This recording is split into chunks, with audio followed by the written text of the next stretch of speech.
Alright, good morning everybody. Tenwin, Lord Brown Bear, good to see you both. Good to see you both. So, before we begin, I did look up some issues regarding, where was it?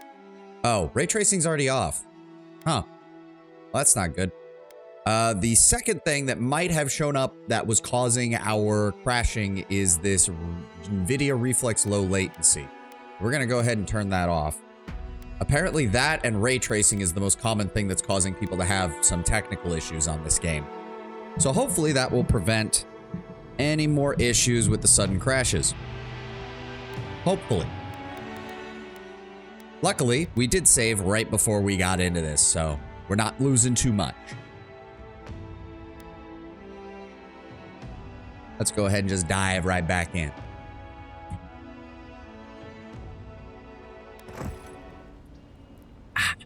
There we go. Okay, Runhild. I don't know. I keep failing to pronounce your name. Let's get back into this. If it is a what? Yeah. You go stand outside. Why have you come? Ahem. I've been hearing voices, a singular voice. The echo of a past life. Yep. Word trap. Let's have it to open. I stand on the shore between here and beyond.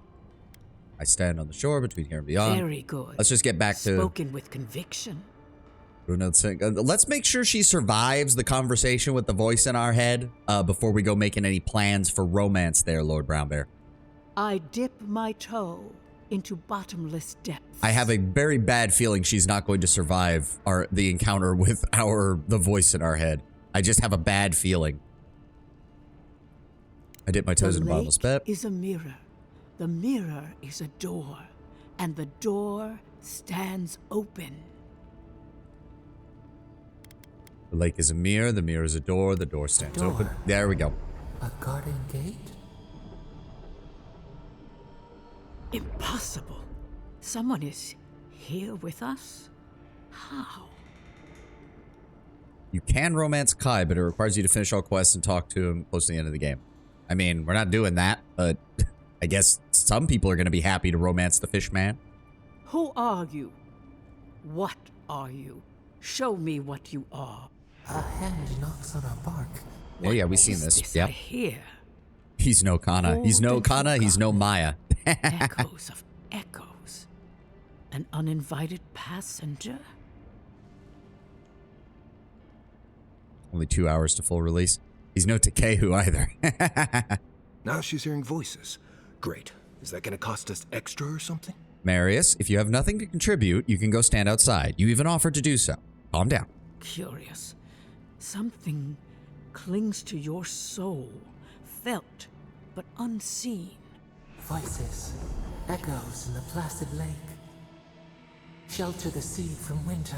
Who reaches for our bars? Who speaks? Oh boy, here we go. Enough. I have seen into your soul, and hereby close that which was open. The door is shut, the reading finished.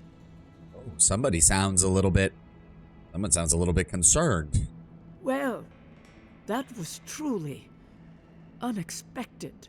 You're not going to be able to help me at all, are you? I don't understand. What happened? I am pleased to report I made contact with your soul, and then with something What? I cannot name.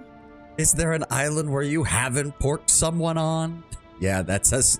I mean, to be fair, we basically said that at least twice in Pillars 2, so not exactly surprised by that in the slightest. First, the good news. Not only is your soul healthy, it is strong, powerful. Strange for one who so recently died. Death leaves a scar, but you are unmarked. Instead of passing through the beyond, your soul was nurtured, protected, caged. Soft. The shell cushions the egg. I still don't trust you fully. I don't care what you're doing. Gehu using the fact that godlike are sterile to the maximum. Probably mixing his druid spells into disease. Yeah, probably.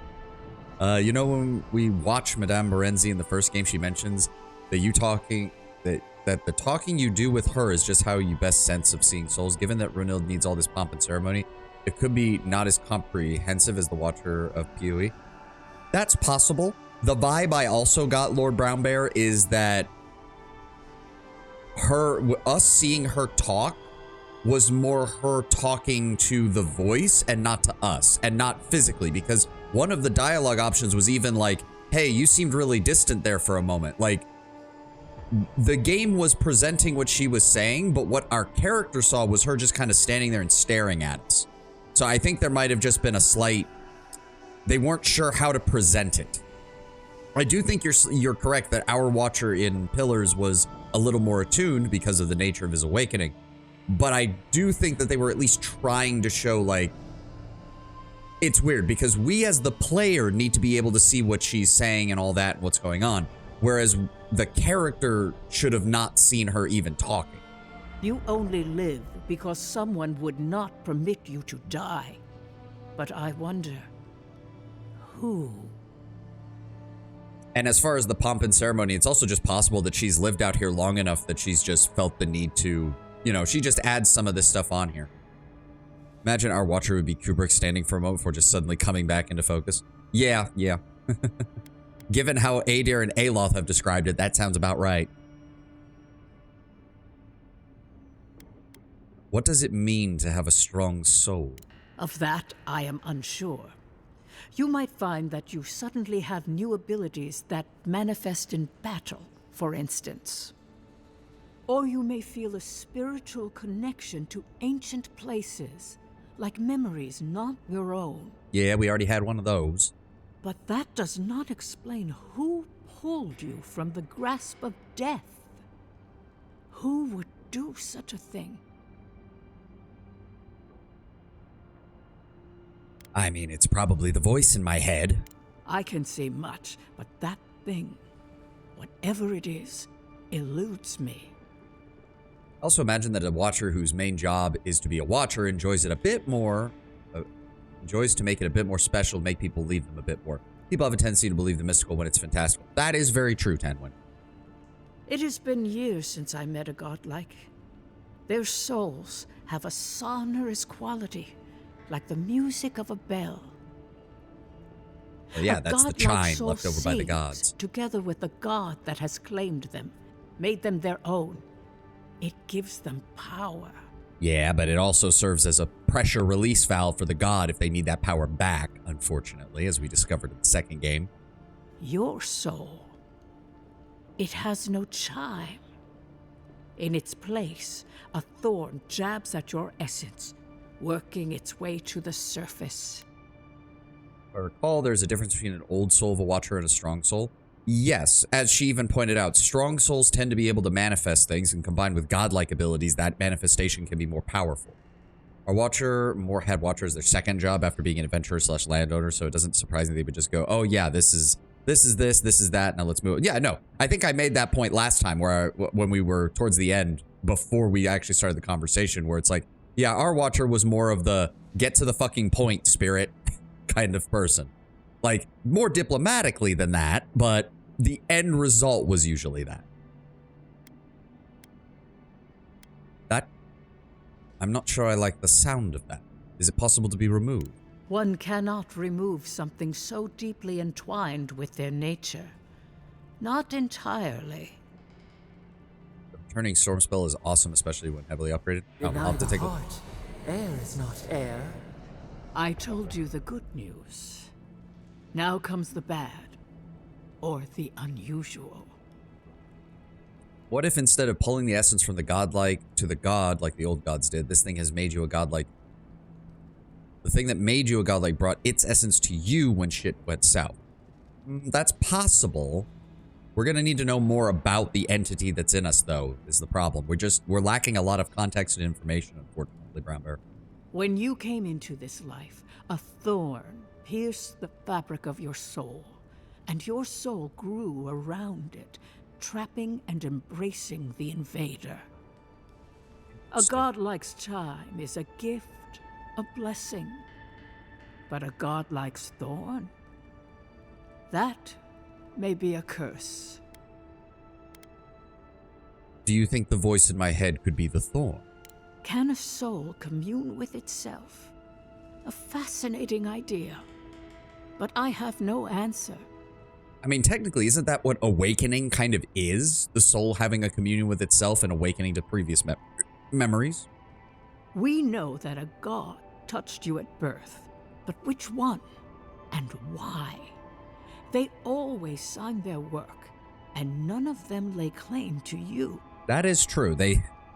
I suppose early in our life that probably came up where it's like, wait a second, the gods are an egotistical bunch. Surely one of them would have fucking said something by now. Disturbing. Terrible. There are so few godlike remaining, and you are a stranger even among your own kind. So I'm healthy, but cursed and alone. Better luck in your next life. Funny story. My watcher somewhere in the Deadfire. Funny story about that. I wish I could tell you that everything will work out in your favor, but the wheel turns by a merciless hand. Yeah, the god's hand. We know that. One word of advice. When you find a pillar of Ardra, commune with it. Ardra has a strong link to the beyond. Isn't exactly as if the gods are keen on talking with the godlike, but they are very clear, obvious with what kind of godlike. Yeah, that's what I mean. Like, I know that there's probably some speculation. Like, we do have traits of, like, Galawain. It's interesting that this Moss creation, like, there are elements of her godlike appearances that she can give us in the character creator that are very reminiscent of Galawain, which has me wondering what if there's a connection there, especially because despite the living lands being like a crucible of natural creatures and flora and fauna, there has been shockingly little mention of Galawain so far. I'm actually starting to get a little worried about that. Out of universe, I'm worried like, oh god, are they doing something stupid with Galawain from a story perspective? In universe, I'd be worried from a perspective of, wait a second, this place seems like it should be up Galawain's alley. Why the fuck are none of you worshiping him? Thank you for the advice, Runin. Before we close, have you any final questions? I don't think Marius... I think Marius is going to be very upset if we ask that. The ambassador merely wanted some assurance that I'm okay. Am I okay? As you understand the word, yes. You fell into death, and a guiding hand lifted you back onto your feet.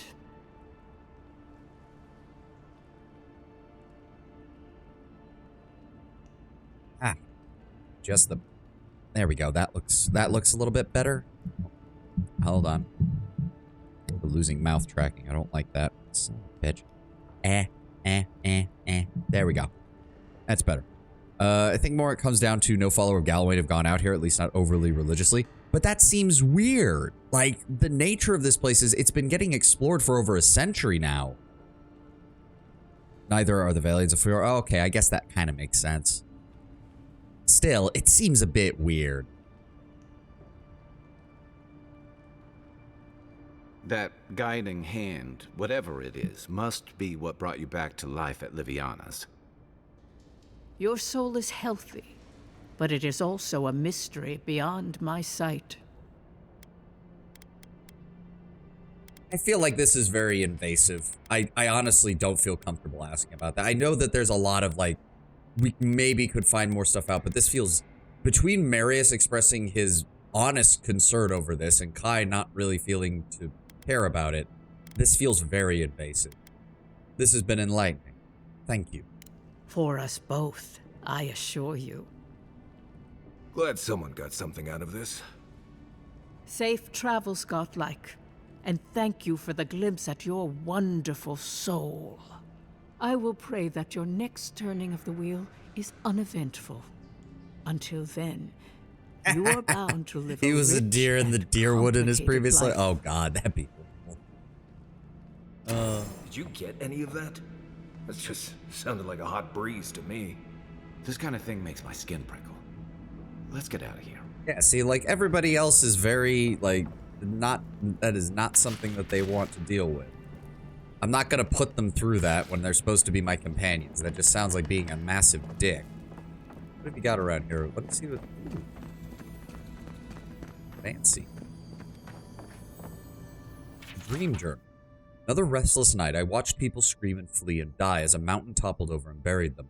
Overhead, the great tree spread out its branches to eclipse the very stars, its bark a dizzying array of colors.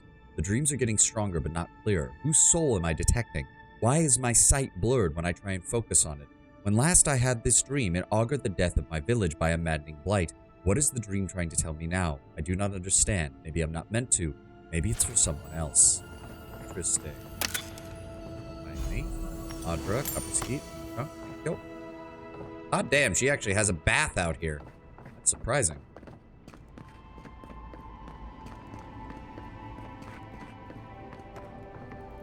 Doesn't work timeline-wise because he's too old, but still. Alright, well. Appear to be anything else in here. Take the peppers. Okay, can I actually leave a coin? Or is the game not gonna let me? It does not appear that the game will let me leave a coin. Alright. Oh, wait. There we go. Coin removed from inventory. Haha! So there is a way to do it.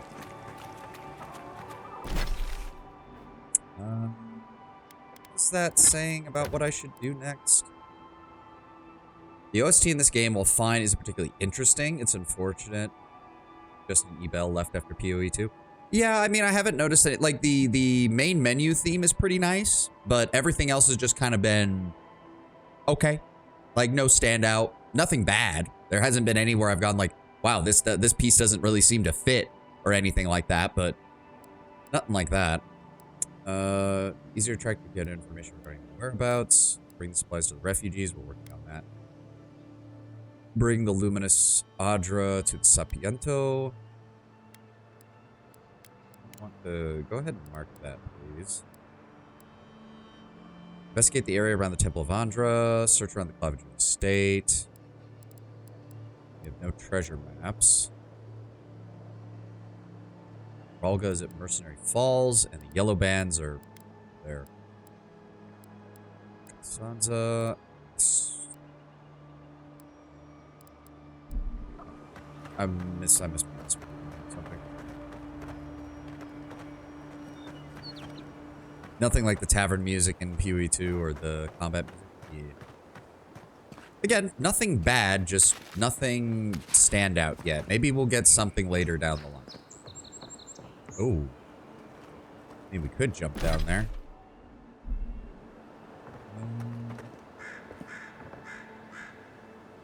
Where'd we go?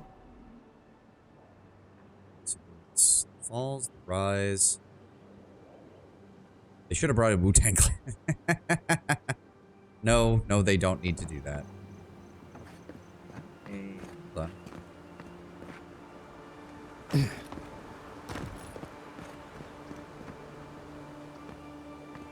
Come on, Gabe. Oh, there we go. Aha! Aha! There we go. Nice. That gets us to the Shrine of Wodoka. Which means now we can move this way. And get closer to the walls again.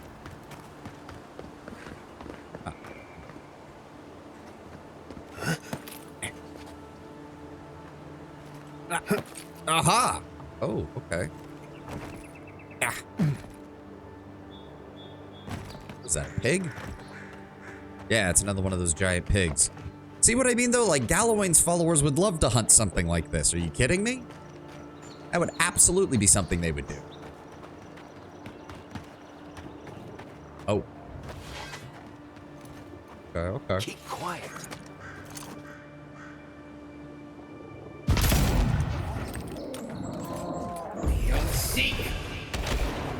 You switch back to my other weapon, thank you.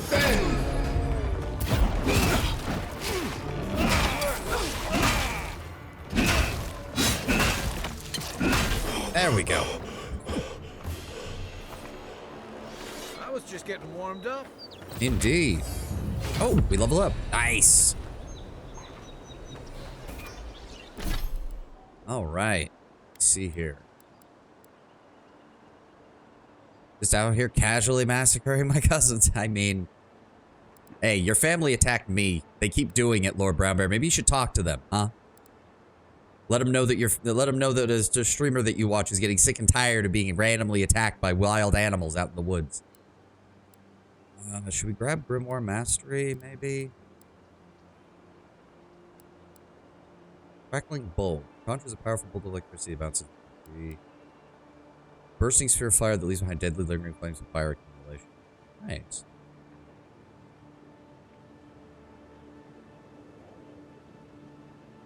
Its guard is down. Take the crew and jump him. Wrong chat. I can't tell if that actually was the wrong chat or if you're just making a joke about me getting jumped by more bears.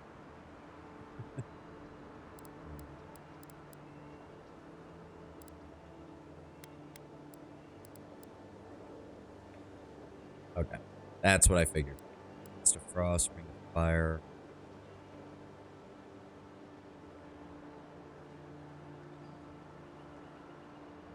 We're gonna go with Grimoire Mastery because I want to be able to start getting spells, getting the other spells unlocked. And then for our attributes,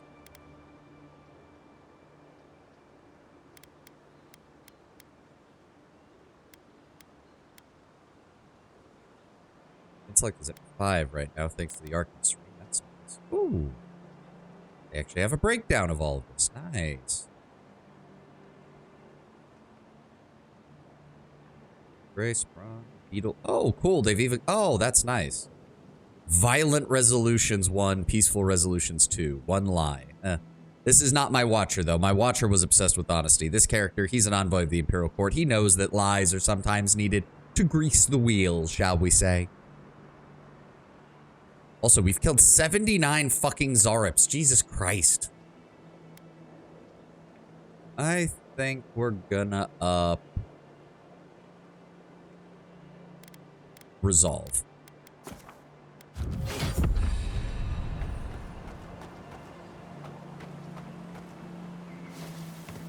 Something over here. It's a body? Oh.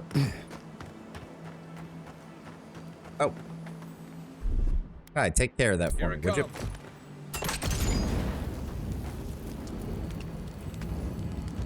Ah, it's a dead bear. Primal waters. Upgrade materials. Thank you kindly. That is a giant spider.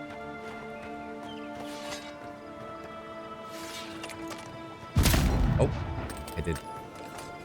I wish there was an easier way to tell when the thing is loaded or not.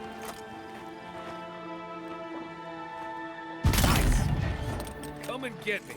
Take your best shot.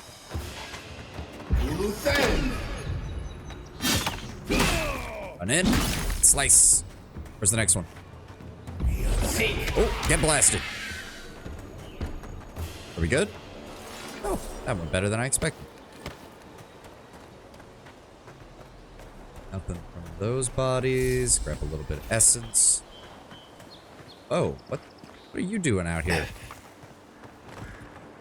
What are you, a member of the militia? Or are you an Adiran? Oh, you're an Adiran. Okay. What we got around here? Spring berries, always nice. Never say no to the stuff that can heal me from fucking poison. Ooh. Hagrid's Blessing, thank you.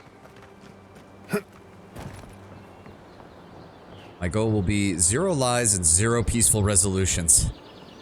Middle of the field is a weird place to find spirits. Yeah, it kind of is. Makes me... I'm gonna double back over there in a second to see if there's something else that we missed.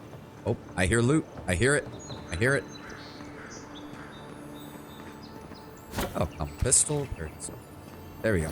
Backpack. Common Grimoire of the Elements. Oh, lockpicks. Nice. Nice, nice, nice. Always glad to have more lockpicks. Aha. Okay. I don't think this does anything. Wait. Wait. Oh. Really, game? So you let me jump up here, but you won't let me jump up here. That's dumb. That's dumb. Alright, let's double back to where that spirit was. That was, yeah, that was a bit weird that we ran into a random spirit out here in the middle of nowhere. Well, not really the middle of nowhere, actually. In fact, the middle of nowhere would be more understandable. Okay, we're actually getting close to where that other bounty is. Let's see here. Over here? Nope. Oh, there's a regular pig. Damn, that's actually a big pig. Holy shit. Some good bacon off that.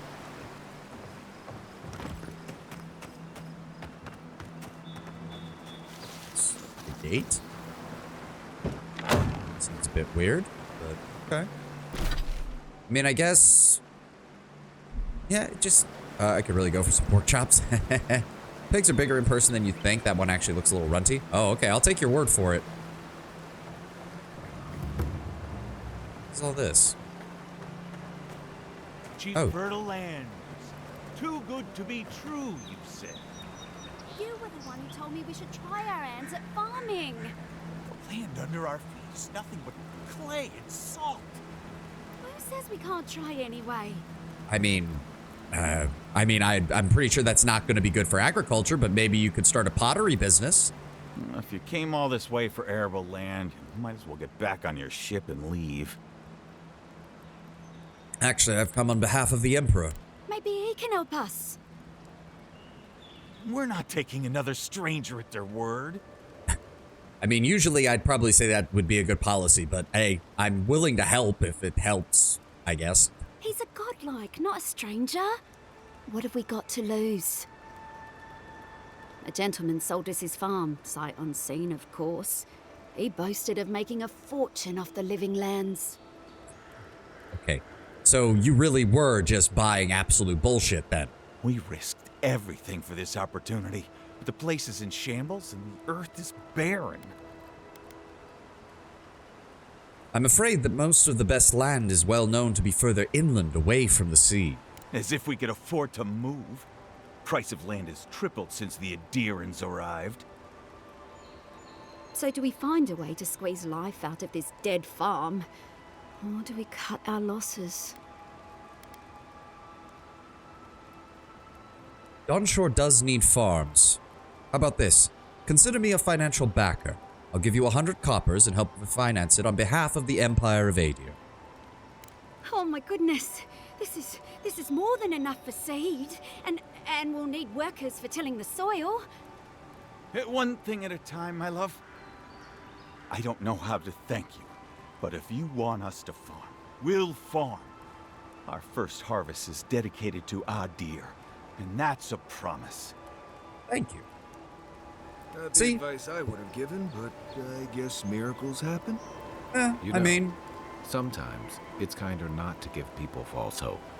it's called winning the locals over, Kai. Weren't you annoyed that the Adirans only came here to take stuff? I'm trying to help. That's all. What are you standing around for? Get back to work.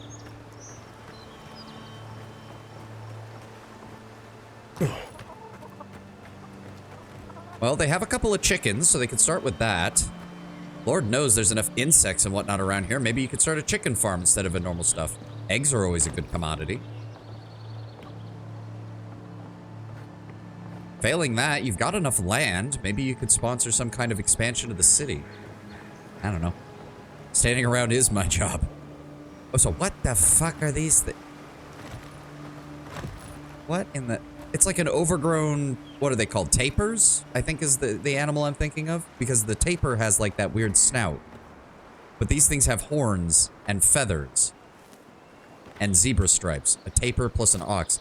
Plus, like, again, whatever's giving them those feather-like things. I don't know. That's weird looking though. Holy shit.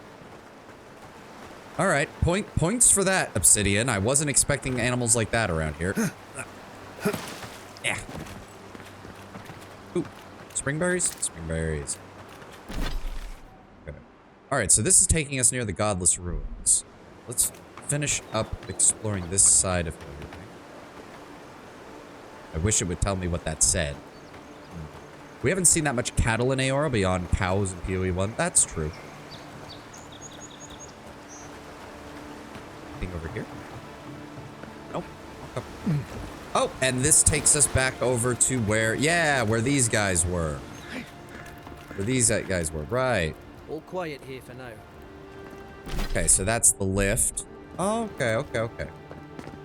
Alright. So that was... Okay, so it doesn't... The lift doesn't take you directly into the rich district. It just takes you adjacent to it. Okay. Because we just jumped back down after we got done talking to them, so we didn't really explore up here.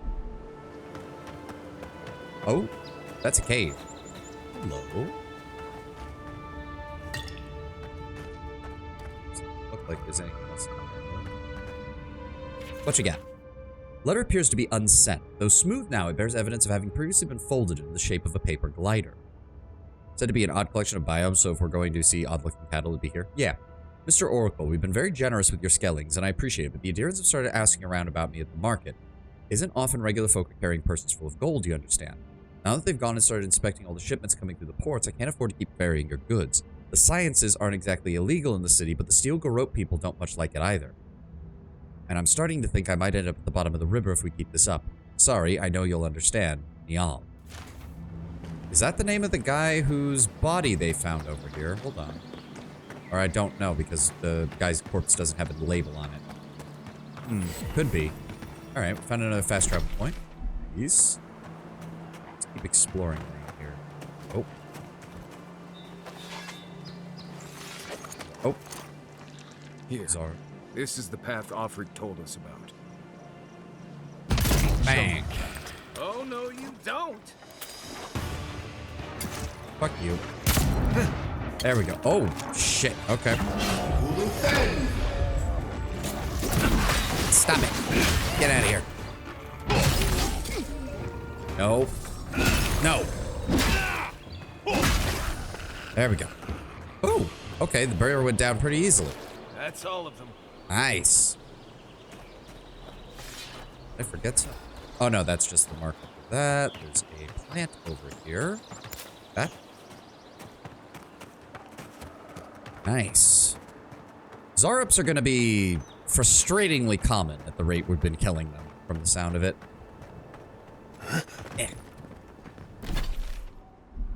Yeah, this is the Pilgrim's Path.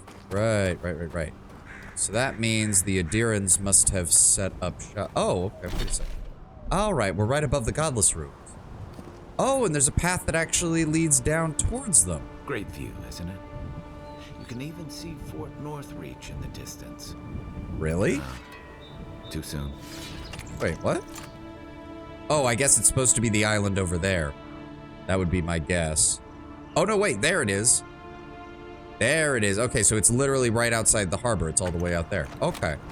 Interesting. That's a nice touch. That's a nice touch. Thank you for pointing that out. Oh, that... Okay, and that you can see all the way out there. Oh, okay. Oh, man, that's nice. Oh, what's going on here? First of all, grab that.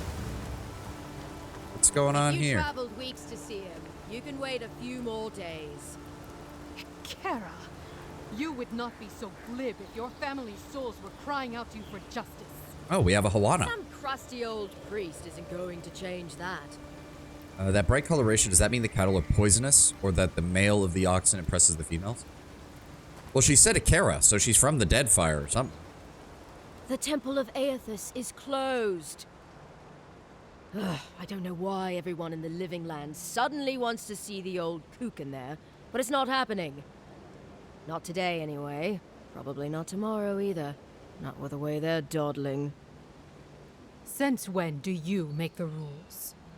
I mean, her name also really just screams Deadfire, too. Since I arrived with the big sword. Please do not threaten the local soldier. We're trying to build bridges, not burn them down. At least not yet. So you say I need a bigger sword. The Oracle has one. Let me in and I will borrow it. I'm saying you need to go home because the goddamn temple is closed. I mean, she's by default not a local. We don't know how long she's been here, Tenwin. By local, I'm more just meaning the non-Adherent immigrants to the colony that obviously were more numerous before Adir took an interest in the region. I'm here at the request of Private Offric. You've got an expedition that's in trouble? The boy made it back to the embassy. I half expected him to kick off on the way there. He was badly injured and grieving his brother's wounds. I say it is good news. Sure. Until the Inquisitor hears he abandoned his men to go crying for his mum.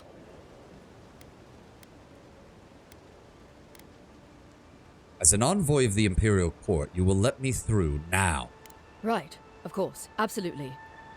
Thank you. The expedition team entered through the cave just past here. They were carrying a lot of tools and weapons with them, so be on your guard. And Envoy, thanks. I know Offreak will appreciate you looking into this. Then maybe don't threaten him with the Inquisitors next time. I am doing my duty. Hey, good luck out there. Going back to the embassy to get reinforcements isn't abandoning the squad. Yeah. No shit. To be fair, wait. My family's souls deserve justice. Oh dear. You had family in the Deadfire and they got killed by Aothas's rampage, didn't they? Oh boy, we're gonna have to deal with this at the end, aren't we? I'll bet you anything that's the case. Oh. Later they fought in the Saints' War and suffered the effects of the Hollowborn crisis. Constant turmoil made the cautionary tale against the utility of something. They couldn't read that fast enough. Okay, that's the way out. Dungeon time. Ooh. Yeah. Okay. Got a full-blown...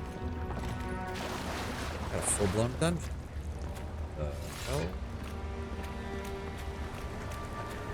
Okay. What is this? Electric lily seed.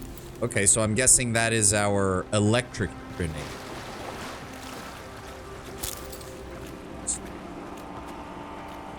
Okay. We killed a bear.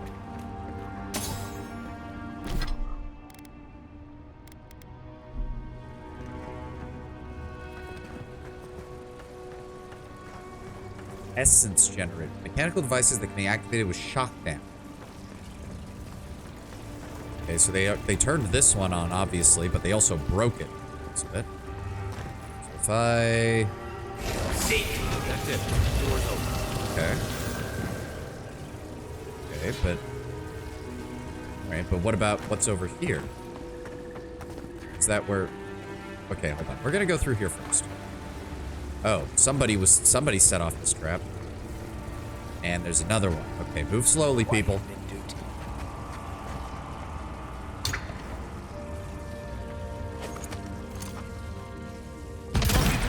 Hey. We woke up the sleeping skeleton. Nope. Now we know why the expedition team abandoned that puzzle. Yeah, well, they should Just learn like to the do good better. old days. I do love this style, though. Putting the buff on, throwing a magic spell out, then attacking with a sword. God, it's good. Feels perfect. Nice. Common wand, copper skeet. Nice. Let's break all this. I don't think there's anything in here. Search. It doesn't seem like it. Oh, Ednum, the bright star spoke, and her voice was like a clarion cry, calling his soul forth. He knew her for the right hand of the shining god and was afraid. O wanderer, hear me, she spoke. You are known to us, and your deeds put you far from salvation. And he wept, for he knew that his sins lay bare before this great illumination. Then Sargamus spoke, and his voice swept forth with the heat and force of the bright day's sun. Weep not, for the child of light has forgiveness even for you, if you will embrace him. Harmke knelt before them, then resolved to save himself and asked what he must do. Modgun spoke. Her voice was like the songbird's final hymn, bidding farewell to the day's light. What darkness lies within you, you must cast into his light. Your sins will be burned from you until you are newly formed and reborn into his keeping. So spoke Modgun, but Aednon warned him, saying, You have walked all these years in darkness and must now return. You will find the path like treading fire, and at every step you will be tempted to turn away, but no harm will come to you if you keep your faith.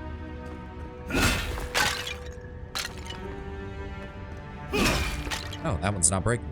Interesting. Pelt of vessel bone. Need to go through here.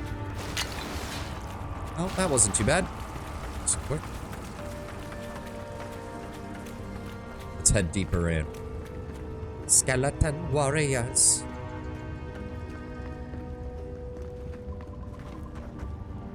Okay, they brought Oh my god. Oh no, that's just fucking stunning looking, isn't it? Gods, never seen anything like it. Views like this remind me why I came to the Living Lands in the first place. Something stirs here. You ruined the moment. Ugh.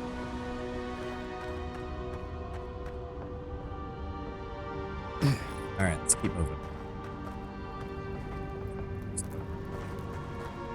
Some skate bone. Let's just keep our sword. Right. Blood and a broken tripwire. Maybe Offric squad passed through here. Be my guess.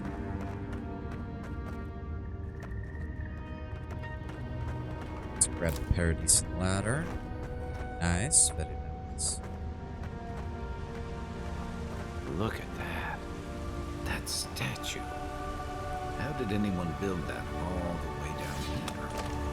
Gods, no one knew that was down here. That's interesting. Rituals, whispers of searing light. Oh. Someone's trying to build a small version of the Aothas Colossus, aren't they? Oh, the Aothasian worshippers are being stupid again. Oh no. Please don't, guys. We really don't need this.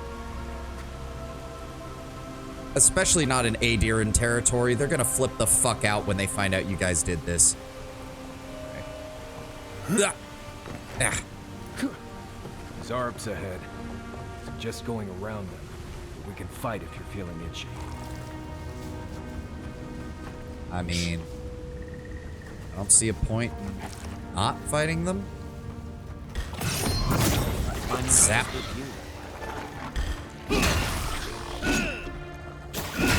Nope. Good. Take a moment, people. We're good. Health potion. Anything in here? A couple of copper skates. Nope, nothing.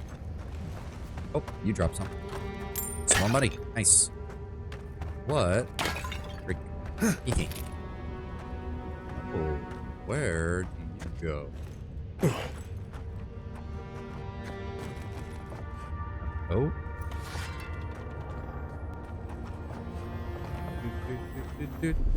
Oh, I hit the wrong button. Knife to the soul. Alright. Open up the backpack. Hey, another grimoire. Nice. That is explosive damage. Go ahead and put my migrants. Wait, does migrant work? No, it does not. That just sets it on fire. I am a fool. Okay, let's try that again. Grenade. Thank you. Okay, that pops out here. Where is here? Ooh. Is this? Oh.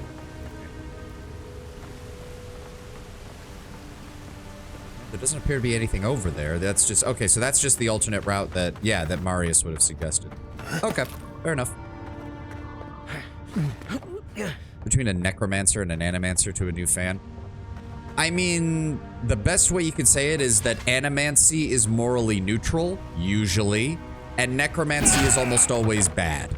Another thing as well is that animancy deals with the direct manipulation of the soul. Necromancy deals with that soul being used with a body.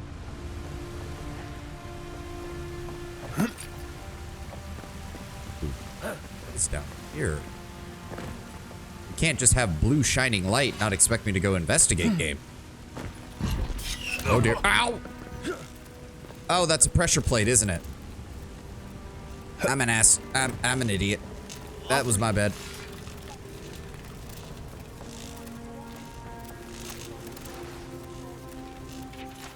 Daily affirmations of focus and efficiency. Oh, this is Abaddon's. Yeah, this is Abaddon's tenets. Hold it together. You've seen that. We're nearly there. Oh. Okay, so don't touch the water. Yeah. Yeah. Well, yep. Can we turn that off somehow? I think a big difference is that Animancy uses a wide variety of knowledge, and Necromancer tends to be tied to the theories of Pangram. That is true as well. To manipulate the dead and dying, while Animancy uses science to manipulate the essence of the living / the non-living. That's still, in a setting where science and magic are as intertwined as Animancy is, though, Lord Brownbear, that still does not fully... You're not my brother. Calm down. Calm down. I'm an Imperial envoy.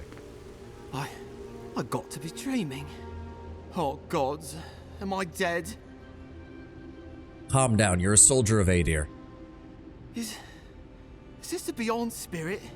Have you come to take me to Galloway's side? Oh, there we go. We finally have a mention of Galloway. The kid's in bad shape, but he's not too far gone. I think we can help him. I'm not ready. I've never even touched a girl. It's not fair. God damn, we really are sending our best to fight in the living lands, aren't we? Well, then you can say Necromancy uses spellcraft while Animancy tends to use machinery. That is true.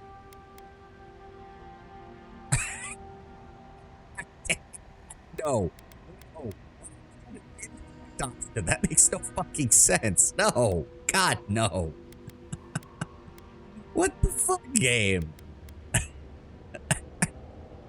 No, we're not doing that. That sounds fucking stupid. We're not doing that. The envoy is horny. Apparently the envoy wants to watch. No.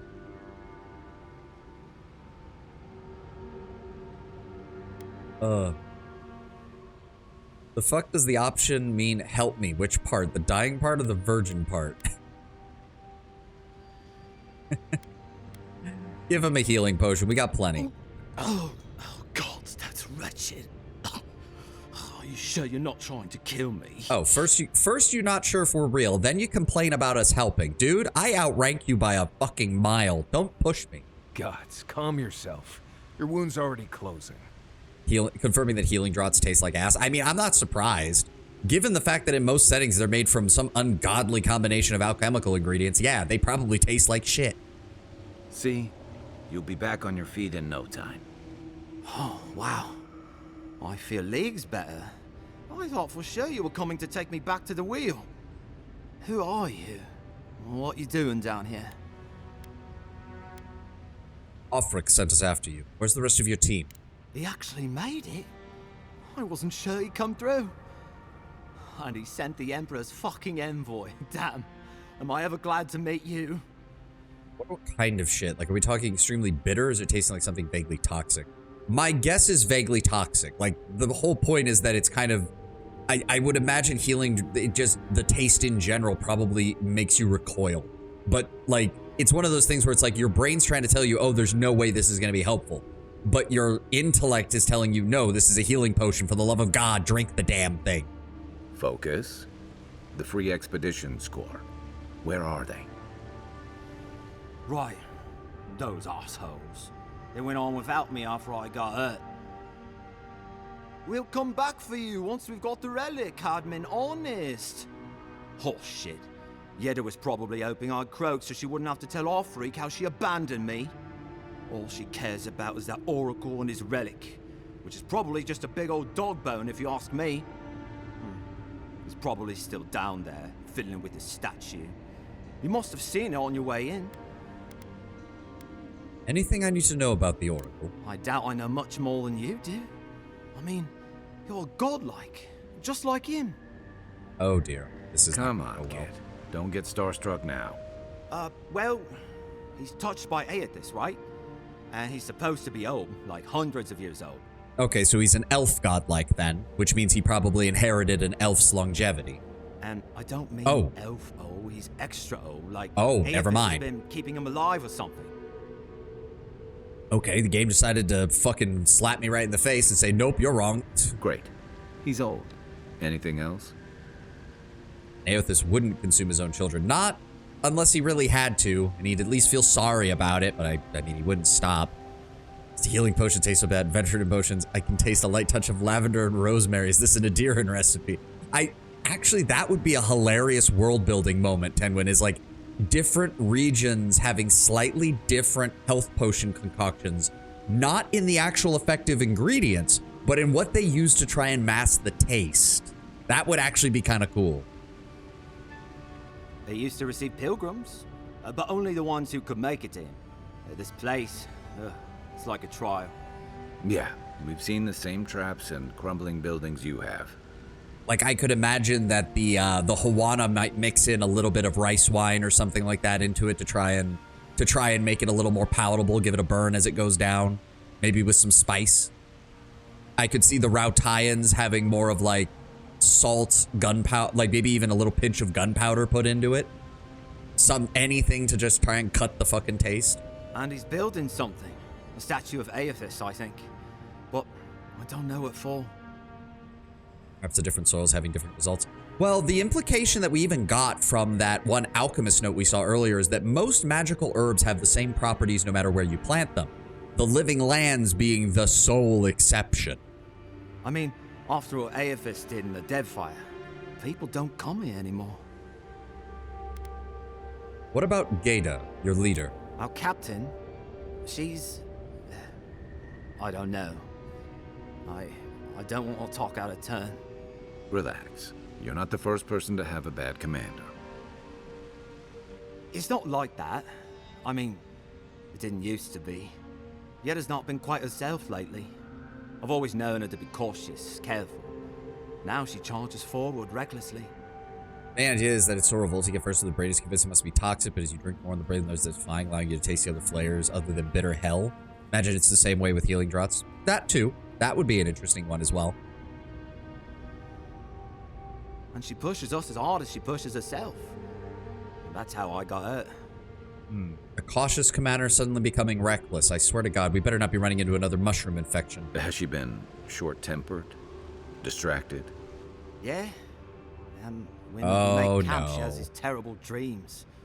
Wakes us all up with her screaming and muttering. Can't be sure, but it sounds like the dream scourge to me, Envoy. I need to go speak with them then, immediately. He'll be the last one to have seen him, I bet. I'll just rest up here a minute before I head back to Paradis. Take it easy. No sense getting yourself into another scrape. Promise, I'll take it slow. Hey, Envoy, for what it's worth, I really thought I was gonna die down here.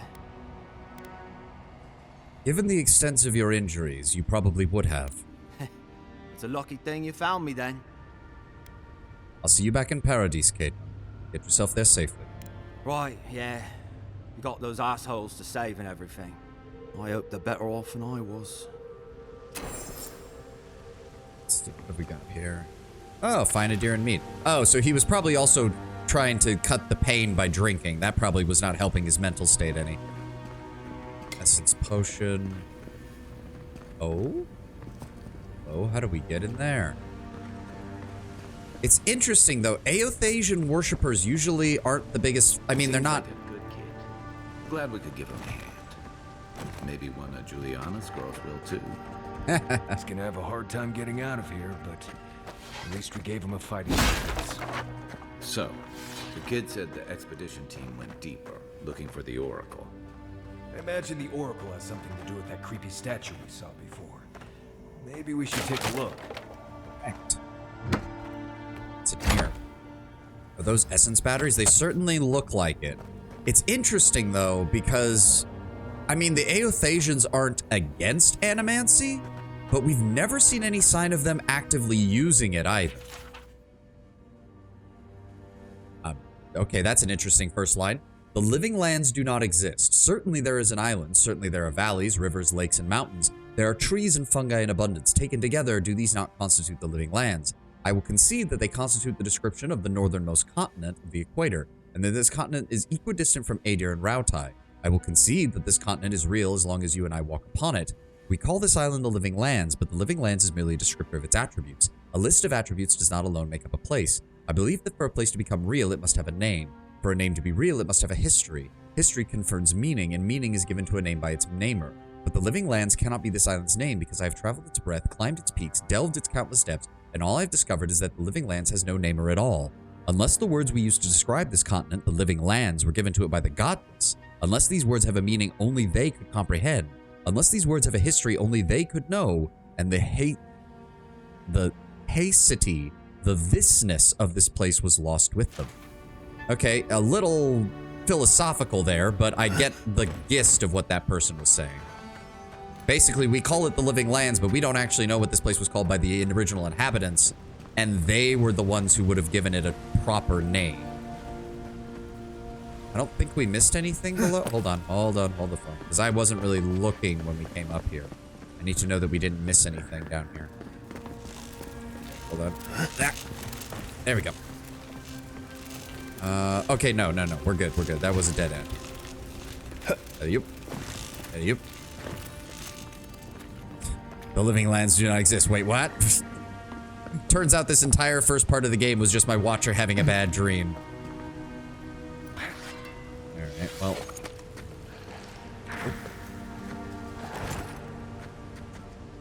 Fuck you. Nope. This one's mine. Any more? Did we get them? Oh, that made things easy. Yeah, Zarups aren't worth jack shit anymore, are they? As far as experience goes. That was a spear. That guy went off the edge. Holy shit. Where was the other one? There he is. Anything up here? Yep. I'll take the essence. Thank you. Oh. Gimme. Ah. Oh, sweet. Health potions. Never have too many of those. Oh. Common brigandine armor. Interesting. Let's go ahead and... Oh, right. We need to get that replaced as soon as possible. Ugh. Let's go ahead and... Yeah, no. Ah! No. Get that off my screen. Go ahead and break these down. We don't need all of this.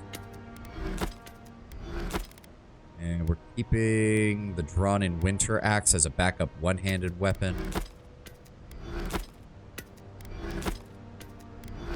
There we go. That cuts our carry weight down a bit. Yeah. Oh, Inquisitor's request. Captain Jada. The relic you seek is but one of many thorns in the rotten heart of this land. Claim it for Adir, and should its efficacy be confirmed, you will be appropriately rewarded. Inquisitor Lodwin. I refuse to call her Ludwin. That just still sounds bad.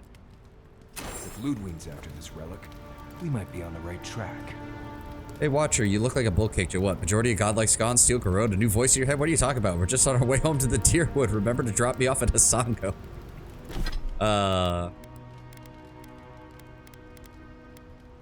Quick rabbit bits. We're gonna go ahead and eat that. Top off our health.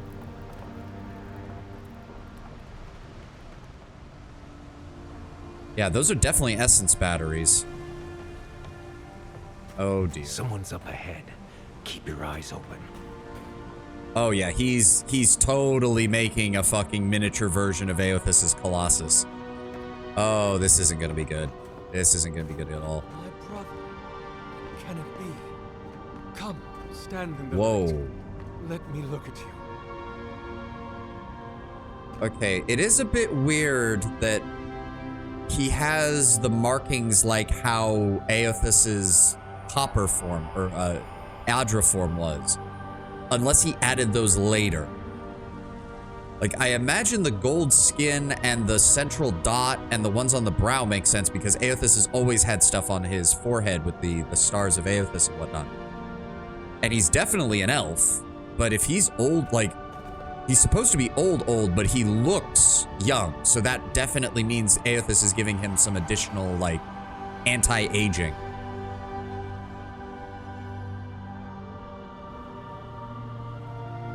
I'm gonna wait until the ad is done before I start talking. I want to take... Yeah, see, like, you can definitely see it's got the 3 stars up there. He's made a crown out of the top of the popper. Those look like Ingwithan runes, I think? Interesting. And you see what I mean by how out of place... Like, when you start adding animancy, the usual copper and Adra and all that, it makes the godless ruins look wrong somehow. Even though, again, they share cultural similarities in the way that, like, everything else is structured. It's like the godless using Adra is just wrong. Okay, the ad should be done here in a second. We'll continue the conversation. Bloody Twitch, taking forever. Yeah, I know, Sir Gamus. Give me a second. There we go. It has been too long. I had feared I was the last of us, but you... So wait, what stops him from wearing a helmet? Oh, Oh, the very sight of you is a balm for the soul. I am the Oracle Sargemus, servant of the once shining god. He whose light has lately dimmed. Maybe it gets too hot. When I wear a helmet, it explodes. What brings you to this sacred space? You've named yourself after one of the early figures of Aothasian scripture. Then Sargemus spoke, and his voice swept forth with the heat and force of the bright day's sun. Weep not, for the child of light has forgiveness even for you, if you will embrace him. I was worried. I was the Last of Us. Think nothing of it. Could be worse. You could be the Last of Us. Beats him to death with a golf club. Oh, God. Of course, here comes Lord Brown. Lord Brown Bear with the steel chair. Oh, sorry, with the golf club. I am that same Sargemus. Oh. Though it has been some time since a man has knelt before me and begged absolution, as Hamka did. The people do not hold to the gods any longer, and they do not hold to their servants. We live in a time of disbelief. The gods are absent, and have recalled their gifts from the world. Avarice reigns. Acquisition is the faith to which all men bow. But perhaps there is hope. You have read the Book of Verses, and we are here together, if only briefly. But what are you doing is the question. That's the issue we've got to resolve here first. In this moment, we are not entirely alone. You really are another godlike. I am as you are, though I do not care for the word. Aethys the Dawn Treader is my lord and patron. If you will forgive me saying so, I am surprised to meet you here. I bet you are. Even before the vanishing of our kind, it had been some years since a child of Galawain came to speak with me. About that. And I have never seen a member of the Lord of the Hunt's coterie whose visage resembles yours. That is because I am not a godlike of Galloway. Ah, of course. I should not have assumed. Oh dear, we're gonna throw this guy. We're gonna throw this poor guy for a loop if he keeps like trying to go down the list and be like, "Oh, you've got to be a godlike of this," and us just keep saying no. I have had the great privilege to speak with thousands of our kind during my long life, and you do not resemble a single one of them. But if not Galawain, I cannot imagine who else among the Pantheon might have blessed you. Truthfully, no one has been able to determine which god is my patron. My relationship with my lord has oftentimes been the one succor through difficult seasons of my life. I hope that when you find your patron, it is the same for you. Funny thing is, Sargemus talks a lot like people from PoE 1, which stands out a little bit. I mean, to be fair, if he's probably only in this one quest, they probably wanted to make him pretty memorable. May I ask, as a god's child, did your earthly parents love you? Oh, okay, so we've got some choices here.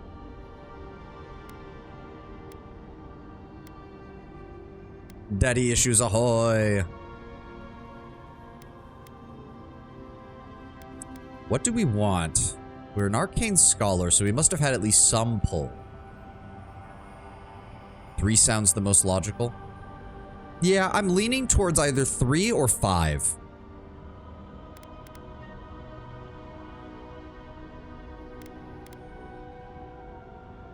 It's the day of my birth and both my parents failed to show.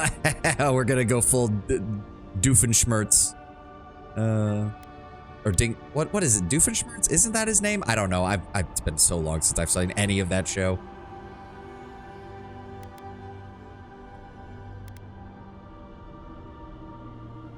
Doofenshmirtz, yeah. Doofenshmirtz Evil Incorporated. I just remember that jingle because I just remember that jingle. It is funny. They worried ceaselessly. I often felt more like a burden to them. Child. No, I like 5. I like 5. This world is cruel to us. And tragic how that cruelty often begins at home. Good morning. Actually got to be home and went to stream. Thanks, Kataka. Hopefully you're having a very relaxing morning then and not having to deal with too much stress. Why have the godlikes been vanishing from the world? There are many theories, which the holy and learned of Aora have only just begun to argue. But you did not ask me for theories. I wonder if Aothas actually told this guy. The make your hobby mainstreaminator. Oh god, shut up, Brown Bear, stop it. Don't put that evil out on us. I do not know for certain. However, I believe the gods are preparing for war. I wonder if they fell over and died on the spot or if they actually literally vanished. I think it's more just a case that no new ones are being born, and with old ones dying, people are starting to notice that there's fewer and fewer of them now. Like, we know that they're fairly rare, but we also know that enough people are aware of their existence that no one's like truly shocked to meet one. But only in a few years? Depends on the attrition rate. Also, don't forget that most godlike probably do die when they're fairly young, depending on the culture and where they're born, which means people would notice real quick if, oh, 1 year we had to kill one godlike, and it's mainly like one every other year, and then suddenly after 2 or 3 years, already there's none. A bit of both. Yeah, I imagine that some were probably punished in some way by the god. If a godlike was doing something that the god particularly didn't like, then maybe Magrin or Bareth or Galloway were just like, yeah, I'm just gonna take your shit. Bye. Give me the option, either work in -20 weather or go home while it's warmer. Until it's warmer, I'll give you one guess which option I would. Yeah, I get you, Kataka. I get you.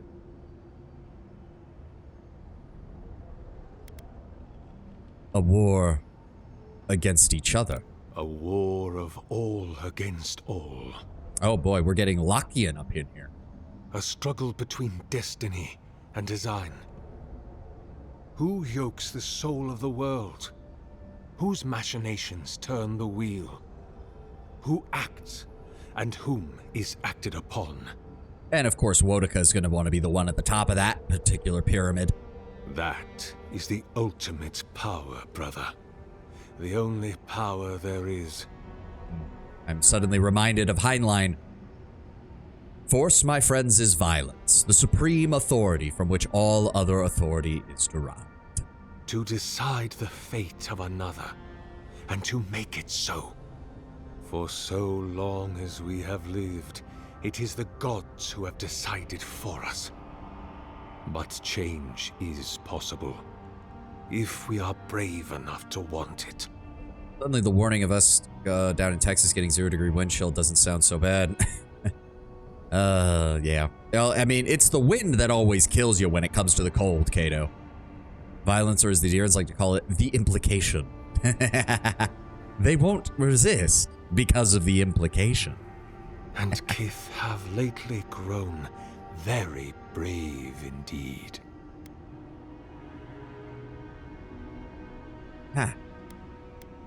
I was told that you're exceptionally old. If you are really the original Sargamus of the Aothasian scriptures, then could that be true? What an impertinent question. Oh, come on. We're practically sharing our souls here for a second. You can answer me that. Your hobby, your preferred setting and franchise will be so popular and so mainstream that the shareholders will pull for more general audience so that everyone can at least enjoy the franchise and I can invest into it and buy out the tri-state area. All that's done is remind me of the recent retcon to Wraithbone and 40k, Tenwin. Don't put that. I'm still upset about that. Most people are, from what I've seen. Indeed, my soul has dwelled in this form for centuries. Beyond even the lifespan of the longest-lived elf. My lord Aethys inspired my birth in the same year the kingdom of Adir was founded. Holy shit. That makes him, what, almost 3 millennia old? You might say my birth heralded the empire you now serve. Oh no, the imperial calendar starts 3 millennia ago with the birth of the Pantheon, right. Okay. Still, 6 centuries, not bad. That was over 600 years ago. About 630, yes. Give or take a decade. One does lose count. I mean, fair enough. You must have witnessed unbelievable things. Many, yes. Some that inspired awe, others dread. Double the average elf life? Yeah. For a time, I proselytized among the colonists who first settled Eir Glanfath. Oh, so you're partly responsible for why Wraith Saris is so obsessed with Theophis. I held the door of my parish church against an onslaught of Glanfathan raiders, and I watched them fall prostrate before my light. Yeah, given the Glanfathan's relationship with the Pantheon, I'm not surprised that they probably, the second they saw you, they were probably like, oh shit, we should not have fucking attacked this place. I tended the wounded in the Broken Stone War, the War of Black Trees, the War of Defiance, and in many wars that were never given the dignity of a name, and since have been forgotten.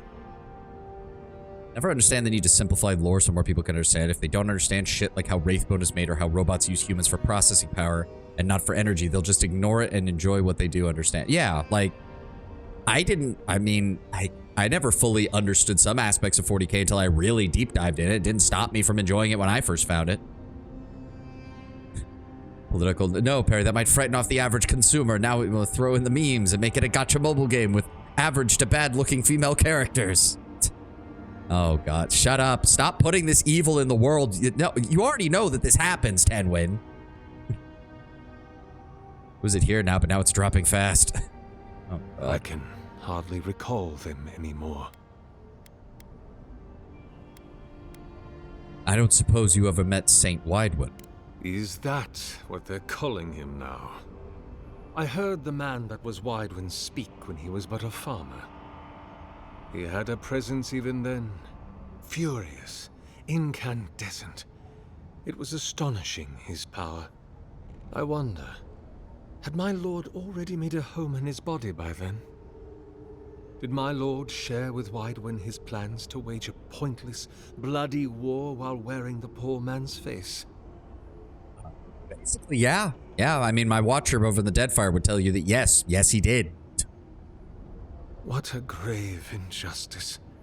To have your body stolen and be made into a saint. Tragic Widewin. Pitiable Widewin. I grieve for what became of him.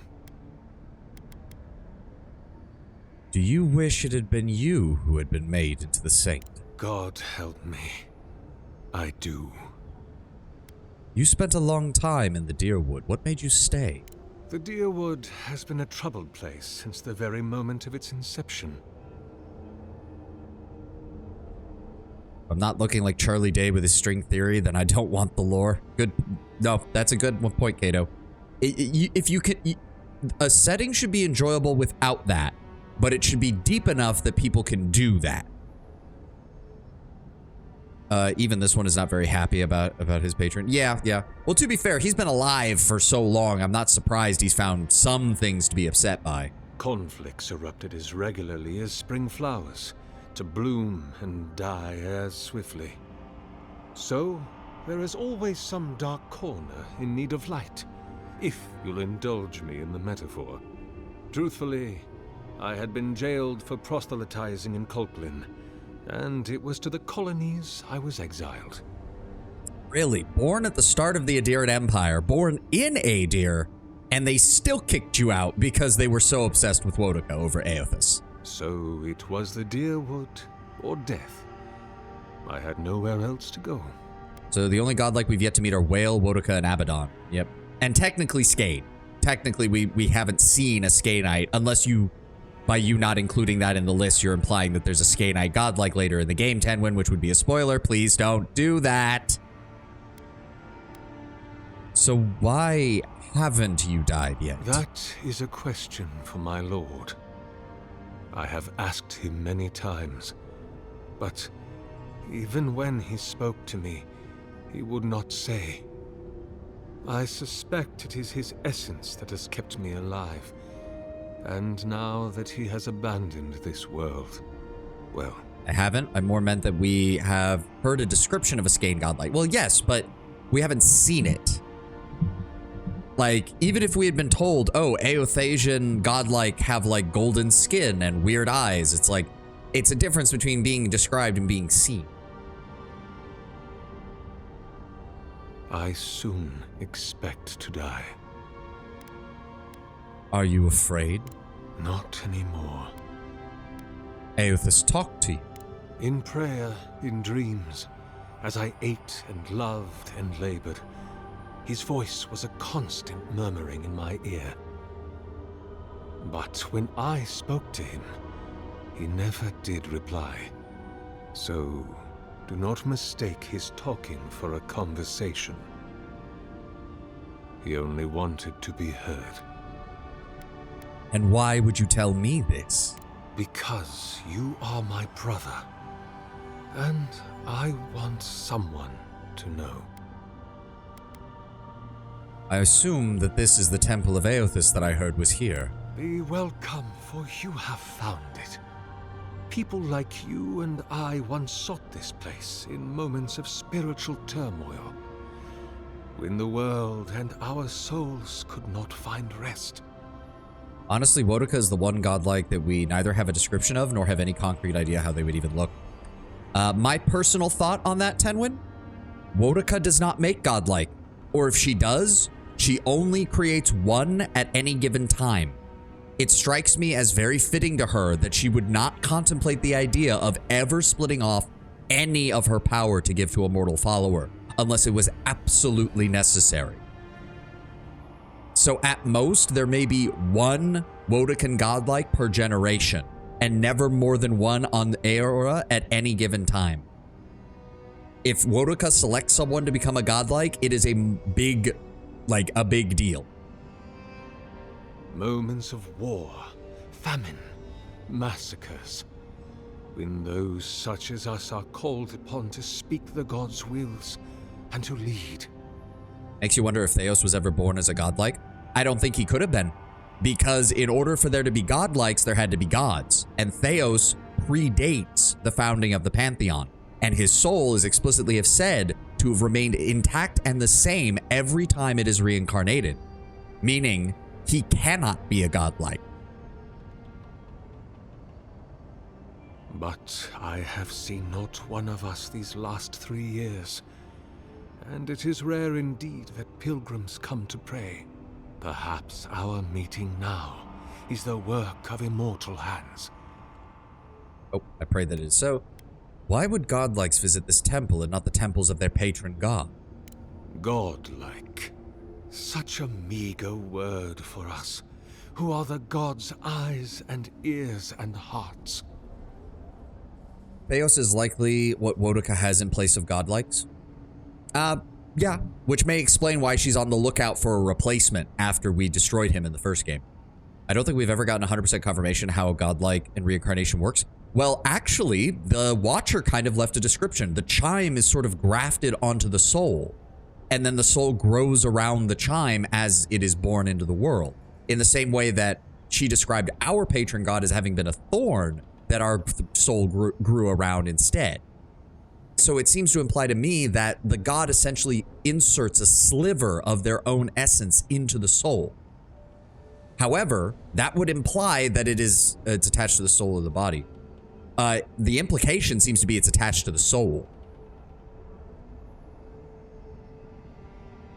We are the phenomena through which the gods experience the world. We are as like the gods as a finger is like a man.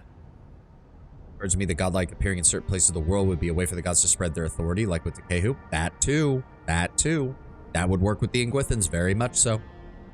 You and I and our raptured brethren, we are the gods themselves.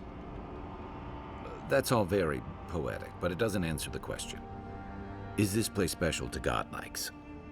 It had been once, when we were legion, but no longer. Batteries too, yeah, that's the problem.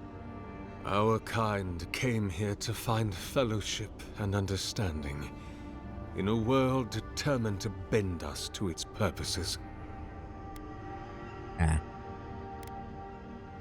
I'm wondering what purpose the Emperor had in naming me his envoy. This is a heavy burden you carry, to be beloved of both a god and a god among men. I imagine one cannot help but wonder, did he elevate you for your skills and knowledge, your strengths, your accomplishments, or for what you are? Not the worst. Yep. So nobody mentioned. Hi, Matt. Oh, is that you and I are instruments of a Oh, divine yeah, you're will. right. That's Matt Mercer. In choosing you to be his envoy, your emperor ennobles his purpose and tarnishes yours. Did you build this statue? Indeed. It has been my obsession these last few years. Hewn by my own hands from stone in Ardra, and no small degree of melancholy. That actually reminds me of Pathfinder 1. There's a devil type called the Sire Devil who specializes in propagating the birth of tieflings in certain places to influence them, usually by causing strife. Any mortal who mates with one sire is a tiefling, and they can make a devil deal that permanently causes a mortal to only give birth to or sire tieflings to its ends. It shines some light on areas of the world that have high tiefling populations. Yeah, I could see the gods have doing something like that early in their history to assist the Engwithan Inquisition with spreading the ideas of the Pantheon. It would not surprise me in the slightest.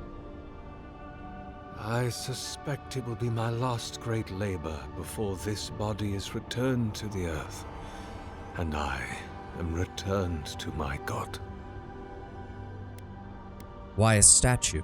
And not a library, a clinic, something that might bring a greater good into this benighted world.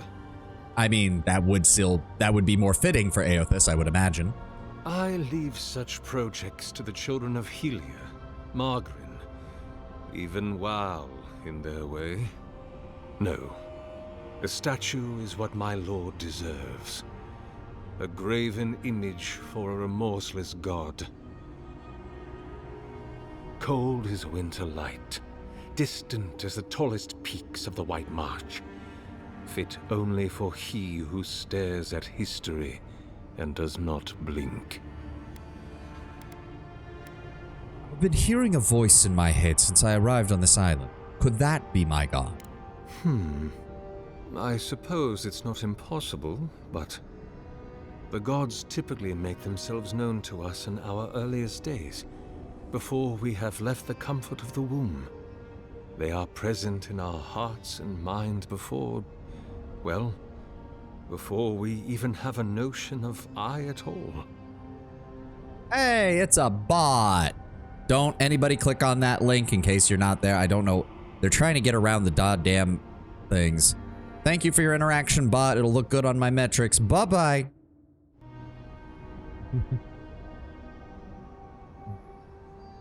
Well, before we even have a notion of I at all.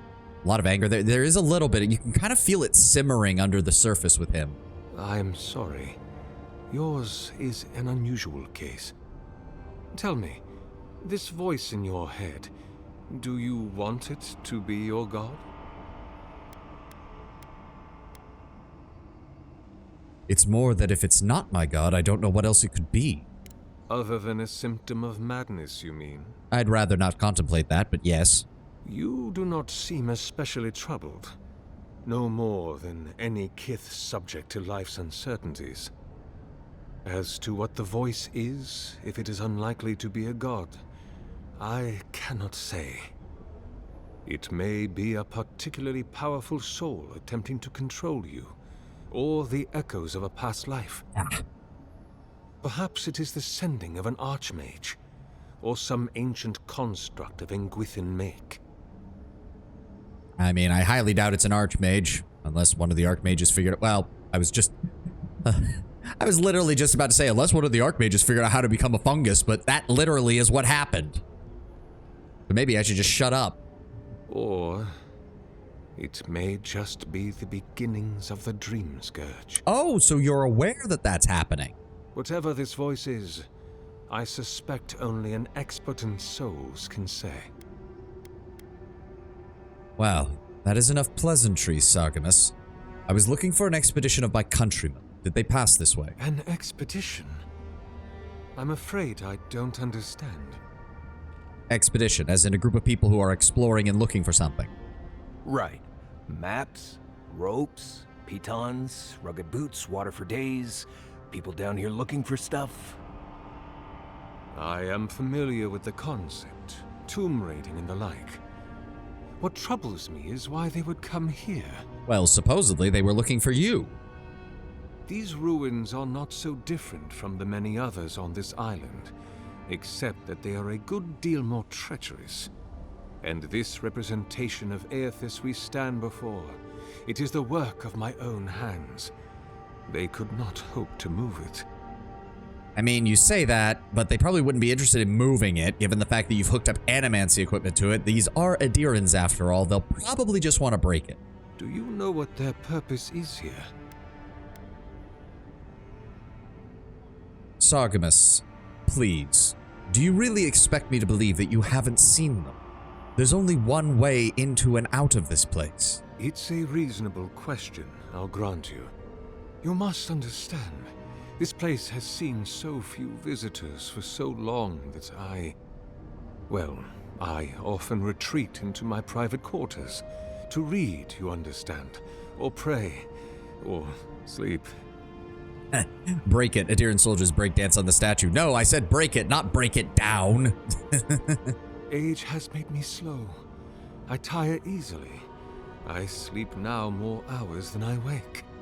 They could have already come and gone, and I would be none the wiser. I don't know if it's the natural tone of his voice that makes me want to believe him, or if it's the fact that he really does seem this tired. In any case, you haven't told me what it was they searched for. Or do you not know? According to what I heard, they were searching for a relic that you were rumored to keep here. Ah, the splinter of Aethys. I suppose it was too much to hope they were here to examine these exquisite ruins. To be fair, Sargemus, this place is known as the Godless Ruins. Do you really think the Adirans of all people are going to be very interested? Truly, it is their loss. Where do you keep the relic? I might find them there. It rests in a shrine deep within this temple complex, beyond the reach of looters, visitors, or indeed, myself. That seems ominous. The path to the relic has fallen to ruin. Some sections are flooded, and others are infested with all manner of creatures. Although, perhaps you might assist me with that. Right. Here it comes. Oh, calm down, Marius. You see, this construction beside us is no mere statue, but a reliquary I have built to house the splinter of Aethys in its appropriate grandeur. Oh dear, did you actually go and grab a piece of his fucking giant colossus body and then try to shape it into the statue that you've got here? It is nearly complete, and ready for the splinter to be interred. But I can no longer reach the relic on my own. Return it to me, and who knows, perhaps you will meet your expedition along the way. I doubt it. I'll return shortly then, Sargemus. I am most grateful. Oh, and please refrain from touching my statue or devices.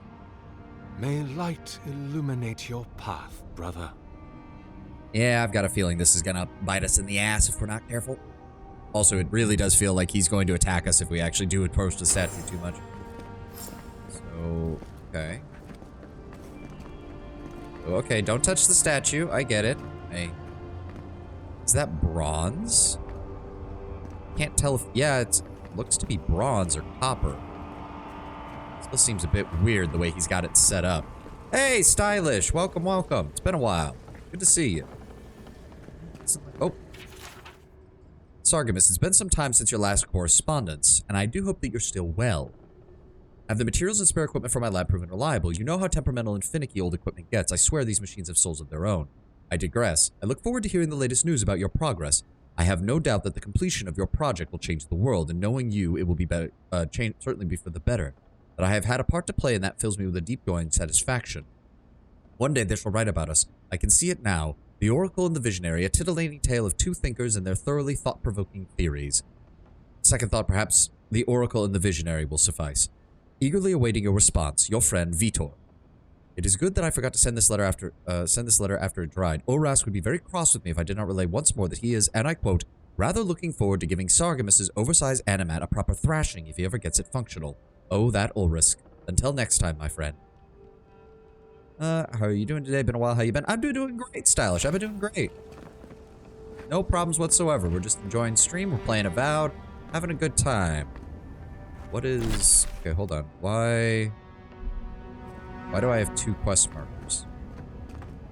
What direction am I supposed to go? Wait. Oh, that's to bring the Lumis Hadra. So that's the way out. So we want to head this way. Nice. Ooh. What's down here? Oh. Okay. Ah. Hey, a lockbox. Pop it open. Nice. Where does this go? Oh, just loops back around. Okay. Alright, again, he doesn't want me approaching the statue. Fair enough. Models look dope, by the way. Thank you. Thank you very much. Yeah. Unfortunately, because I can only stream for so long on most days, I try to just jump right into gaming, so I haven't really been able to show off the model much aside from the debut, but I've enjoyed it. Oh, that's Bard.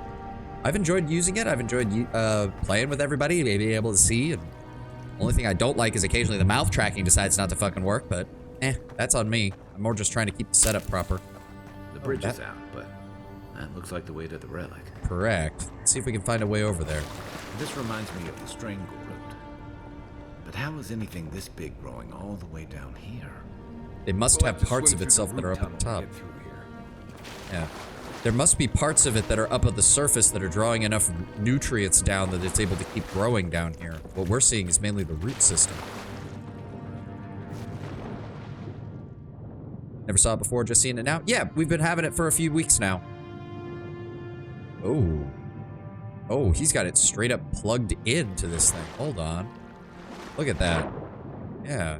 He's siphoning power directly from a submerged Adra battery. Or Adra, not Adra battery, Adra pillar. Interesting. Hold on, there's something over here. Clay tablet. Clay tablet is inscribed with a flowing vertical script in a language you've never seen before. Yul Heziza. Yezuha. Lu Yezde. Ragade Mingali said Sayapayi and Witten. Id Yul Gapa Mupi. Okay, so this is either Engwithan or this is the godless people. One or the other. That's the only people that it could possibly be. Okay, so that leads up there. This leads down. Oh, there's stuff in there. Hold on. Ah. Oh, wow. Oh. Okay, so that's progress. Give me a second. Let's... Oh, wait. If there's that, then that means there must be something that I can use to pop it open. Hold on. How do we... Sounds a bit like the language Reke spoke. Might be wrong. Yeah. That's possible. But the fact that it's an ancient tablet found in a ruin like this would lead me to believe... Ah, there we go. Can I hit that from here with the lightning spell? No, it's not quite long-ranged enough. Damn. Okay, go down to here. We need... There we go. Electric lily seed. Come on. There we go. Aha. Oh, okay, there we go. Nice. Can we get up? Hold on. No, it's not gonna let... Oh, there we go. There we go. Aha. Oh, there was another... Okay, so there was another way in. We got that. Kaboom. Ah, okay, okay. Should I notice that? I don't think there's anything else over here. Okay, progress time then.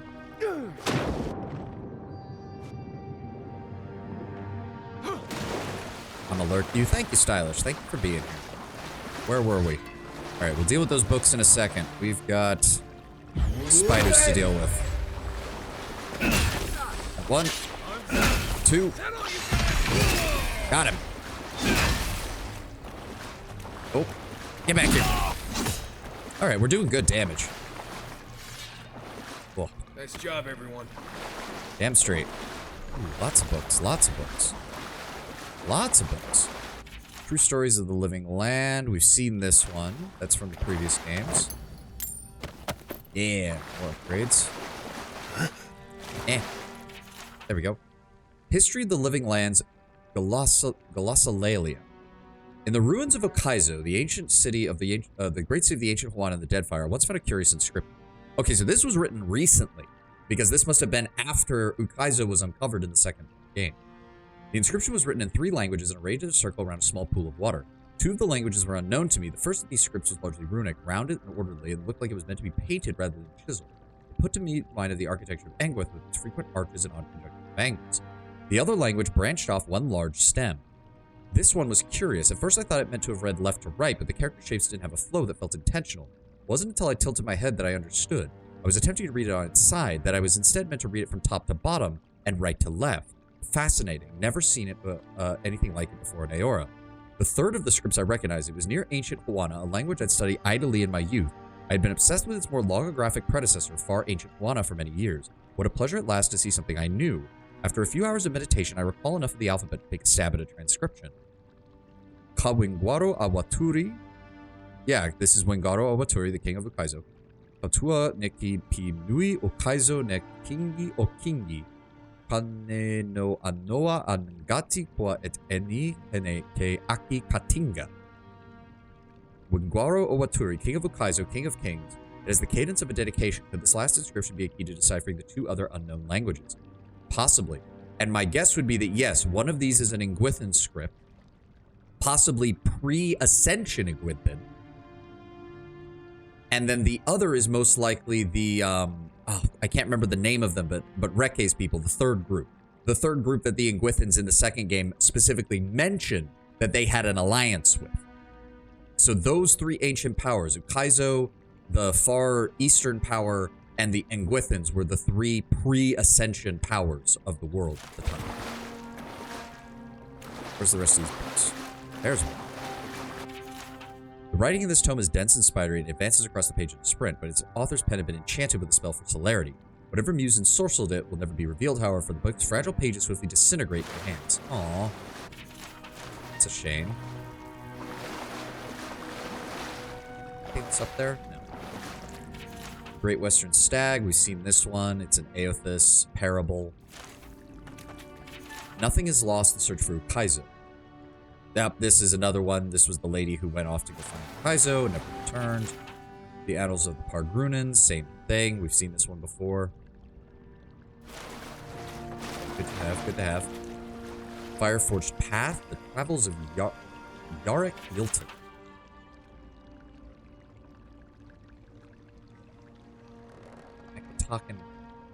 Yeah. This was the one. This was the guy who was a Magronite follower, but who wanted to learn all of the other religious treatises and everything in order to challenge himself, basically, to grow. Collected Annals of Lengraf. Whoever copied this work appears to have been in a great hurry, as if they feared being caught. The gods strip us of who we are on every turn about the wheel, mercilessly shaving off all we've learned with their divine lathes. We retain the pale shadow of our souls. Wait, this is... Oh, so, wait. But these are the books that we gave to Lengrath in the DLC.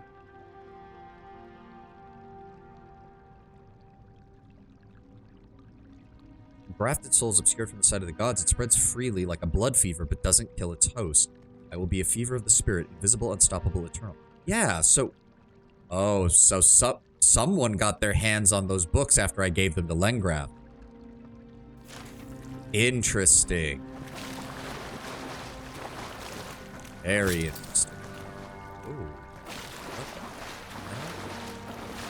Life and Discoveries of Pangram. Yep, that's the first Necromancer and Animancer. Yep. Statue Schematic. drawing details plans for the creation of a large statue powered by essence. Essence is intended to be injected into the statue by an array of animatic devices. Where such a vast store of essence might come from and what a statue could do with it is unclear. So that's why that other letter referred to it as an animac. Because it's basically what it is. Aothasian prayer. I think we've seen this one in the previous games. Yeah, nothing is hidden. Yeah, we've seen that. Proliferation of animancy. We've seen this. It's the story of the ascension of the animancers in Deerwood and the starting to study the Glanfothan's natural cipher abilities. Burn this down, please.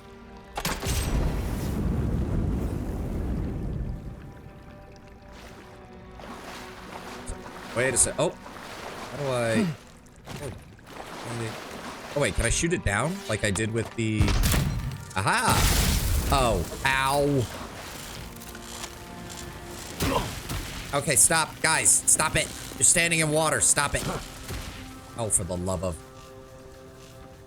Are we done? No, it's gonna take a while to wear off, isn't it? Maybe a failed apprentice? Yeah, that could be it. Alright, well, we're waiting for this to wear off now because, God... No! Don't come near me, you dipshits! Okay, are we good? Okay. Lightning accumulation's still pretty high. Do we have a basic health item that I can use real fast? Yeah, quick grab it. For everybody else to heal up. Wasn't expecting that to happen. That was stupid of me.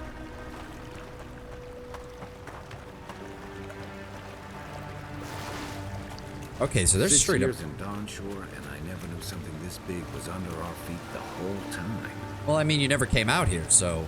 But these are actual, like, homes. These aren't just places of worship or anything. These are houses. That... Oh. I heard that. Purification of the Pilgrim. I hope that in coming to this place, standing before the splinter and turning my mind to prayer, that I would feel something. That I would experience the solace the other godlike speak of. This state that they all... Oh, sorry. That they all call grace. But my dreams remain as silent as the godless tomb, and I am ashamed to feel lonesome and bereft. To truly love the gods is to be faithful to the void. That is what the oracle tells me. If I look outside of myself to the here and now, for that which I desire, then I will always remain unsatisfied. I must go down into myself into the still, wide emptiness and discover that I already have everything I need. The many voices of wail I wish would whisper in my ear, even had I heard them, they would not be evidence of their love. That evidence persists already in my soul, in the void to which I have not been true, and it is from the moment they have plucked my soul from the wheel and gave it unto my body to be born. It is the chime. The chime is the evidence of their love, and it is all that I have ever have of them. Then I should fall to my knees in gratitude, for it is more than most kith will get. But to know this solace that I seek, then I must give up any desire for their love and learn to love the void. I mean, that just sounds like classic cult behavior. Like, in a more... I mean, it's hard to distinguish given the fact that we're in a setting that gods actually exist and do actually bless and or curse people. Also, are those Zarups up ahead? Is that what I was hearing? No, water beetles. Ooh. Okay, hold on. Oh, shit. Fuck that. Nope, not dealing with an ambusher up top. Nope. Got you. Alright, switching to that. Get sliced. Oh. Slice. Who's left? Got him. Anybody else? Good fight. Nice. Cleared him out nice and quick. We've got good gear right now if we're taking out these guys in a single hit. What are we dealing with here? Thorns beside violets. Essence twisted out of shape. Rabbits. Looks like a Zarup camp, but it's being overgrown by the mushrooms. Take that.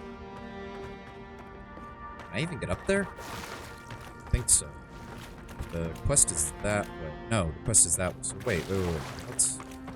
Oh, this is just a dead end. Oh, wait. What's that? How do you get up there? Hold on.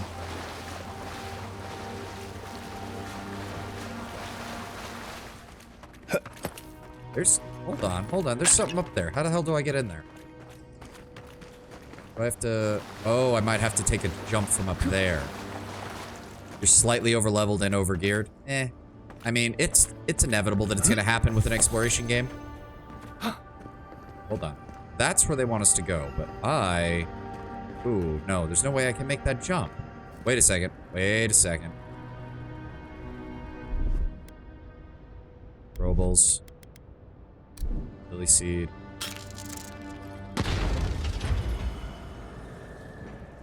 Okay, that opens something on that side, but I can't get over there. That's the problem.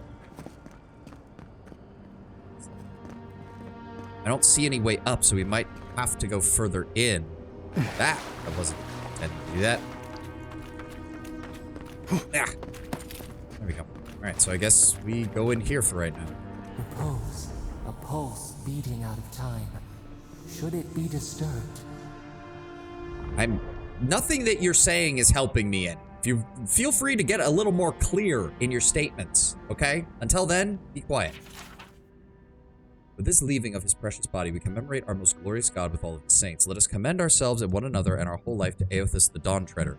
For this holy house and for those who enter it with faith, reverence, and the fear of the God, we consecrate this temple in his name. Aothus, have mercy on our souls. Okay, so this is the temple proper. I don't like the look of this. If it weren't for the creepy oracle and the invading roots, this place would be kind of nice. The architecture does have like a calming effect, doesn't it? It does feel nice. Also, this is a lot of bones. This is a lot of bones and bodies. Okay, so these actually...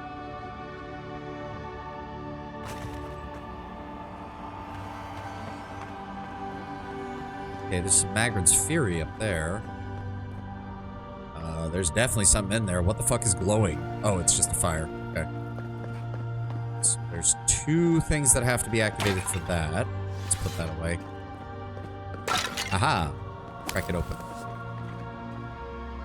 Okay, so this is obviously a puzzle.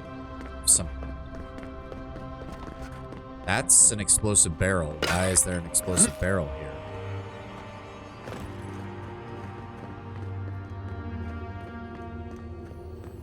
There's the relic. It can't be as easy as just grabbing it. Of course not. There's no way in hell it's I that. haven't been in a lot of ancient ruins, but you don't have to be an expert tomb robber to think this is probably a trap. So that door's barred. Okay, so there's that one. This one we can actually hit with that.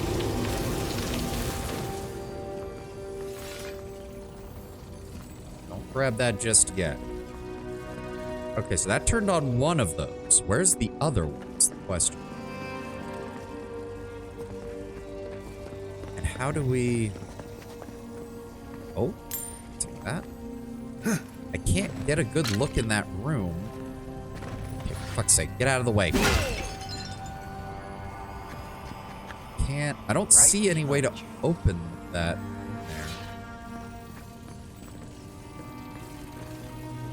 There. Hold up. Okay. The other... That leads... Yeah, that leads into there, but that attaches to that side. But that other one is leading over there. Is it underneath?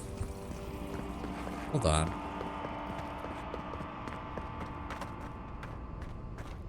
Aha!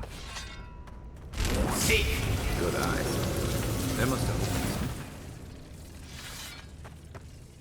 looked in the hole when I was down here. Anything down here? Nope. Alright. Okay, so that opened that up. Hello? Pop this open, please. Let's see this shit. Turquoise, beetle shell, pelt, and iron chunk. Nice. Alright, I guess we've got no choice but to pick up the item. Get ready, everybody. The Splinter of Aothus. Looks like a finger bone or something like that. The false item. It waits. Oh dear. Alright, what do we got? Skeletons? Spirits? Something's moving in the main chamber. Yeah, a lot of skeletons. Pop that. Let's go. Where they at? Where they at? Nope. Okay. More of them coming. Take out the fighter. All right, these guys are pretty weak. Damn it, I missed. Ow. Oh, no, you don't get to escape. Damn it. Get back here. On your right. The Godless Execution. Okay. This is getting interesting.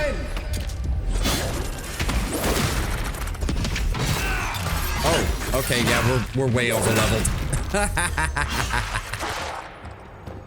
Get fucked. Where's the rest? No spells.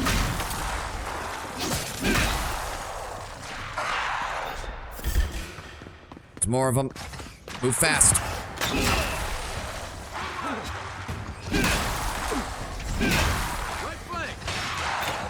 I got you. Get fucked. One more. Oh, Jesus. I didn't mean to hit the button. I didn't mean to hit that. Whew. Yeah, I'm doing fine. Let's go ahead and eat that. We still need to find a way into that. How do we... How do we get you open? There's gotta be a way, right? There has to be. I'm not leaving that in there. Hold on, let's loot the rest of these bodies first. Got soul pod, break armor, Adra, silver fennec. Nice, some more upgrade materials. Copper skate, yes, please give. Copper skate. Wow. Alright, and then there's one more up here. Yep. Health potion. Much obliged. Smack. Crack. Okay, so there's two. Hold on, there's. Wait a second. No one said anything about Titan. What's this go?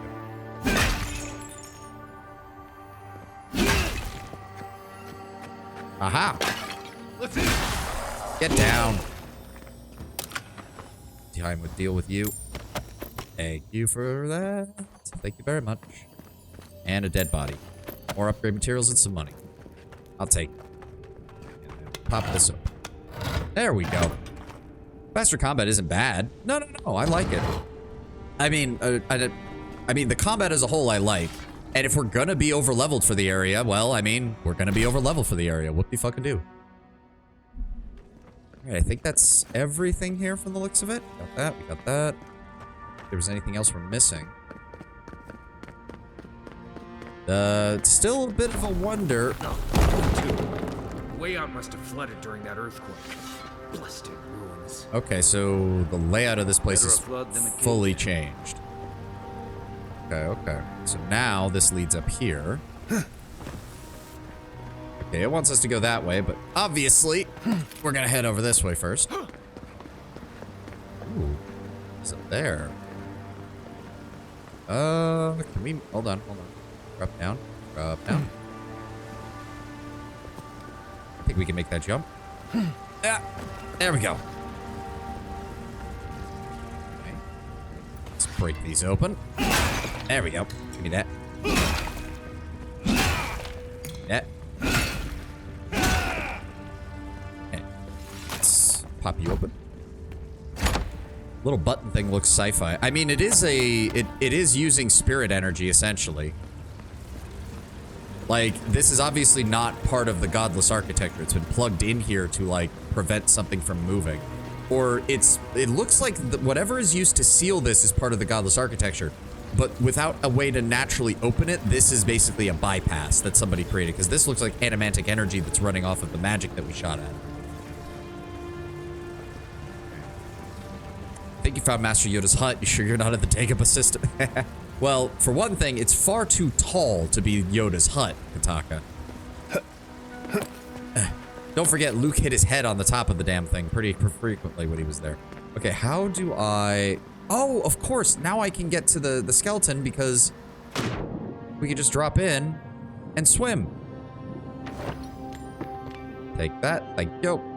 I don't think there was anything else that was down here. There is something up there, though. Hold on. Hold on. Yep. Yep. Oh, shit. Okay, there we go. Almost thought we missed it there for a second.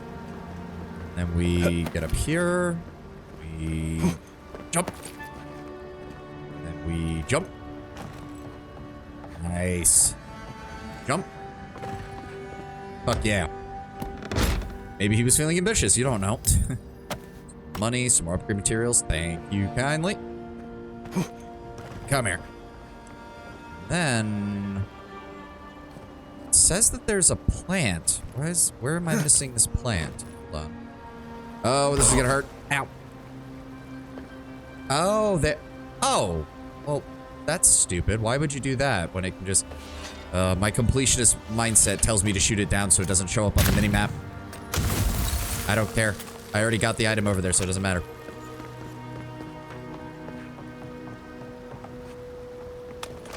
Switch back over to the sword. Jump. Oh. This doesn't look good. Still wondering where our expedition is, but I've got a feeling we're gonna find the captain having brutally murdered all of them. At least that's my running money. It's my running guess right now. Running. Speak English properly. It would really help if people could understand what you're saying. Ooh. What have we got down here? How did you even get a cart up there? That doesn't even make any sense. How the fuck? Okay, whatever. Oh. Hello. I mean, that's obviously a door, so where does it? Oh, okay. Oh, shit. Okay, fuck you.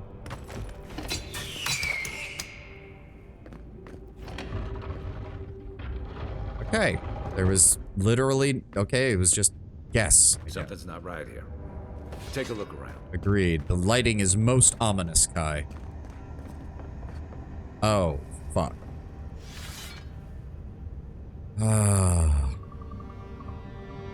Godlike mysticism. Ada's journal. New orders came down from Darren today. We're to be sent to the Living Lands. Diplomatic Corps has established an embassy in the port city of Paradis, and they need support cataloging the unusual ruins. No doubt it will take months, perhaps a year or two at the very least. I promised Rudwin I'd be in High Crown to celebrate Inestu with him and the children, especially since it'll be Miri's coming of age. But how often are you given the opportunity to lay the foundation of study for a previously undiscovered ancient culture?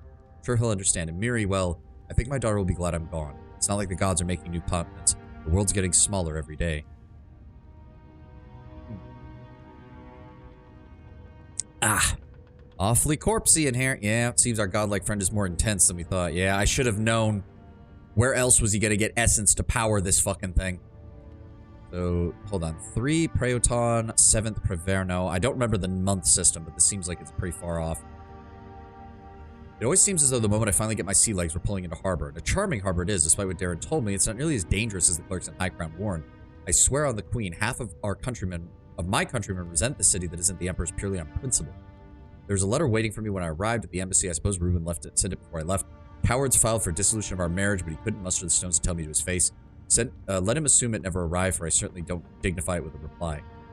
The whole episode has given me a blinding headache, a horrible pinching sensation right behind the eyes. And she's infected. Had a few days to settle into life at the embassy while the powers that be argue about how best to make use of us. While I was resting, the ambassador's clerk took the scouts to some dreadful little swill house in a rough part of town. Naturally, a couple of the younger lads poisoned themselves with alcohol. The mother in me wants to be furious, but I can hardly muster the energy. As long as Offrick's voiding his stomach in the canals and not the bunkhouse, it's not my business. I think I'll take the team to Fort Northreach, see if we can't keep their archivist identify the purpose of the godless ruins. Oh, so she went to Northreach and things only got worse. Probably went before everything went to insane. Oh, or she was the source of where it came from and infected the fort. Oh, that's not good. Blessed New Year. The team acquitted themselves well at the fort. With Kedman's help, I was able to get down into the basement of the ruins there and take a good look at the construction. Naturally, I left the notes I took at the fort. I feel like I can hardly even think these days, but I believe I remember enough that I learned to write a satisfactory report for the ambassador. Could these ruins have been the site of a fertility temple? I mean, goodness, look at the shape of their buildings. The steel-garroted inquisitor attached to the embassy has uncovered rumor of a holy relic in a cave in Dawnshore. He suggested we might want to investigate. I know I should be eager to get down there to explore, but I've hardly been able to get out of my bedroll since we returned to Paradis. I'll bet there's a curse tablet with my name on it that Rubens installed at the Temple of Skane back in High Crown. Nothing else could explain the hideous nightmares I've been having. Mushrooms erupting from my skin, my eyes replaced by quivering stalks, Miri turning into a tree, Rudwin splitting in hair and opening like a flower. No matter what drug I take or which god I pray, they refuse to go away. 6 Preprima. Oh wow, we're almost a full year into this now. I collapsed while we were gearing up at the market and none of the merchants would help me off the ground. One of them muttered something about a soul plague and ran off to tell his mates. I tried to tell the man I wasn't sick, just going through a divorce, but I couldn't speak. It was like my tongue had turned to mud. The Inquisitor pulled me aside when the boys got me back to the embassy. She was able to press the locals for more about the relic. Apparently it was taken from Aothas' Titan skeleton, the very one I made my reputation discovering, and it's well known for its ability to heal anyone who holds it. I can't delay any longer. I must find it. Oh dear. Well, we found the expedition. Looks like they've only been dead a few hours. But how did they get in here? They didn't come the same way we did. I'll remind you, we had to swim here. And look, there's no way these people died of natural causes. Murder usually leaves a mark. It's like every member of the expedition team just collapsed. I've seen something like this before, in the creation of animats. Do I even want to know what an animat is? A golem, my friend, and you're not gonna like the outcome. An animancer could explain it better, but they're basically suits of armor brought to life by bound souls. Here I was thinking we were gonna have to make a choice between returning the relic to Aedir and being pro-Adiran, or letting it stay with the godlike of Aothas and letting him have his little temple. And instead, we're just probably gonna have to kill him. Right. I knew I didn't want to know. The Oracle couldn't have put the expedition's souls in the statue of Aothas, right? The Oracle's plan have something to do with Aothas vanishing at Okaizo a few years ago. Bound essence, more specifically, the souls don't even need to be aware necessarily. Yep. There's still a lot of debate over what even happened at Okaizo. Perhaps the Oracle knows the truth, or perhaps he's just as lost as we are. Aothas is a dangerous god associated with Eora's bloodiest wars, and he recently killed thousands of people in Deadfire. I feel like that's some recency bias, given the fact that before St. Widewin, Aothas had a pretty sterling reputation. Now, we have a piece of him, and we're about to face a maniac who wants it desperately. Tread carefully. Yeah, this isn't gonna go well. Is there anything else in here?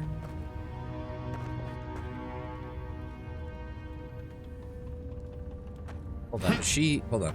Does she have... Doesn't look like she even has the... So she was definitely infected, but she was not far enough... It's weird. If she brought the infection to the fort, why is she still not showing any external signs? It's weird.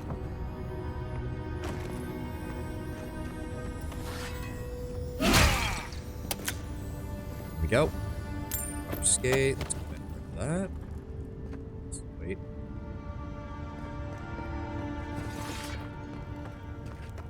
What's this? On the Binding of Souls. Oh dear. Margin of this text are scribbled with notes and references. The ink-stained pages appear to have been much used in earlier times. The removal and transference of souls is a practice both ancient and sophisticated. There is evidence that the Inquisitors were particularly adept at it, yet few details have survived them. Someone scrawled Animals of Pargrunen, 382 to 386, below the paragraph. What is known is that the removal of the soul is a difficult process and one that requires an expert hand and precise tools for any chance of success. Early attempts on a test pool of 138 goats left most of the subjects with maimed or fractured souls.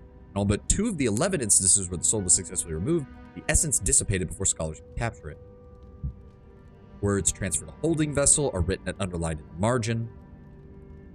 Process requires conductive materials, copper and adra specifically. Immersion in water is important to ensure the soul is drawn in a steady and uniform manner, with no distortions or breakages. A warped soul is at best useless and at worst unpredictable. Extraction pool in CR, 18 foot wide by 3 foot deep. We have since mastered the process of soul transference and seen the benefits of infusing forged work with the essence of animals and wilder. What remains to be seen is whether we might see greater gains from using the souls of Kith, which we would procure the appropriate subjects and how much personality and autonomy that would lead. A string of notes, lines around below the paragraph beginning with criminals, prisoners, war volunteers, and ending with forged guardians in block letters. Notes are crossed out below. There's written, but what of the divine? So, okay. So this is a copy from what we've seen of the other books. But this last line... Oh, this last line is from his. He doesn't just want to transfer... he doesn't just want to create a statue that works and is of Aethys. He wants to transfer his own soul into it as well. Wait. Okay, so... hold on. No, there's nothing else.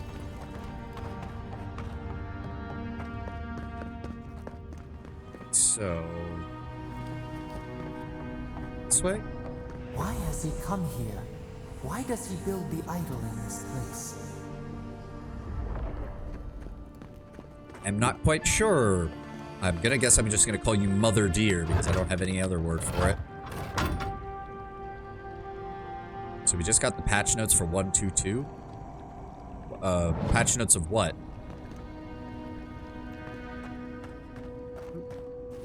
We already grabbed. Oh, okay. So this is back. Oh, okay. This is back where we were. That's where it flooded. Oh, we're about to deal with it. For Avowed. Oh, okay. Well, obviously the game's not updating right now because we'd have to stop. Fealty or sickness? Both, I think. I don't know what this guy's capable of, but I've got your back.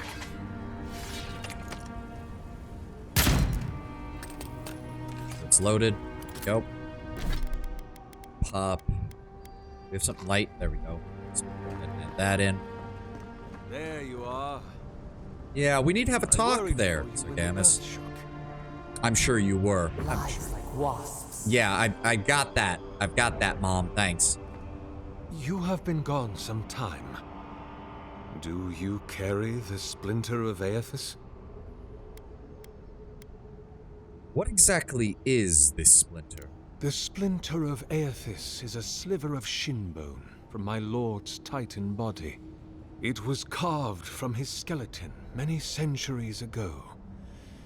Yet long after the gods left this mortal world to claim their dominion in the beyond, the splinter is infused with the very essence of my lord's power.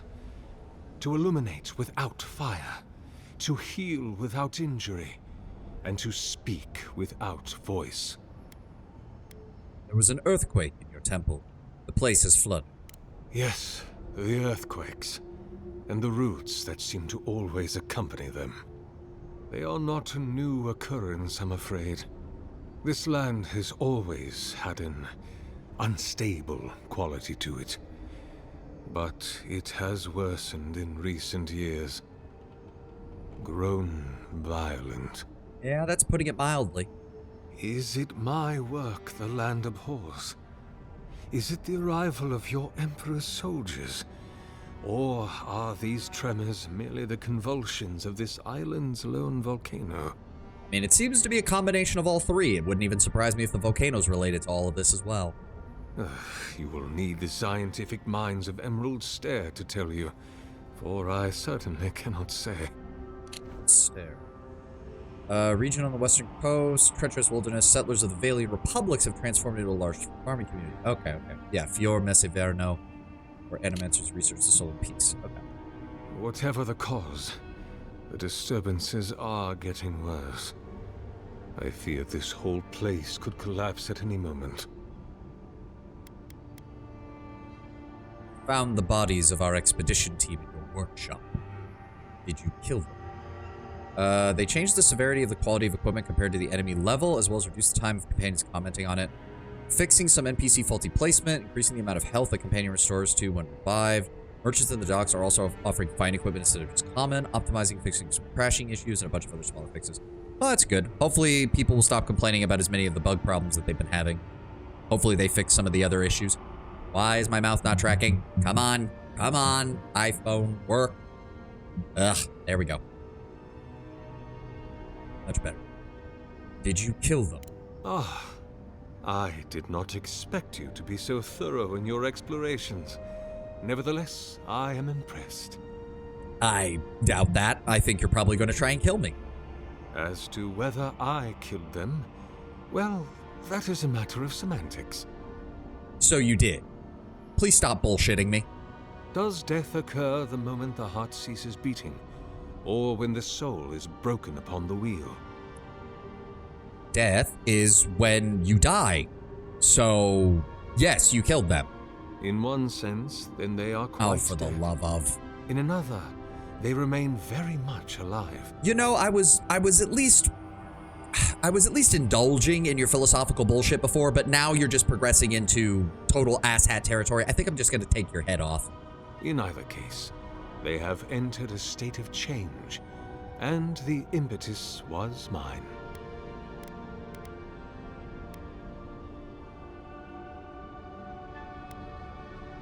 You're going to put their souls in your statue, aren't you?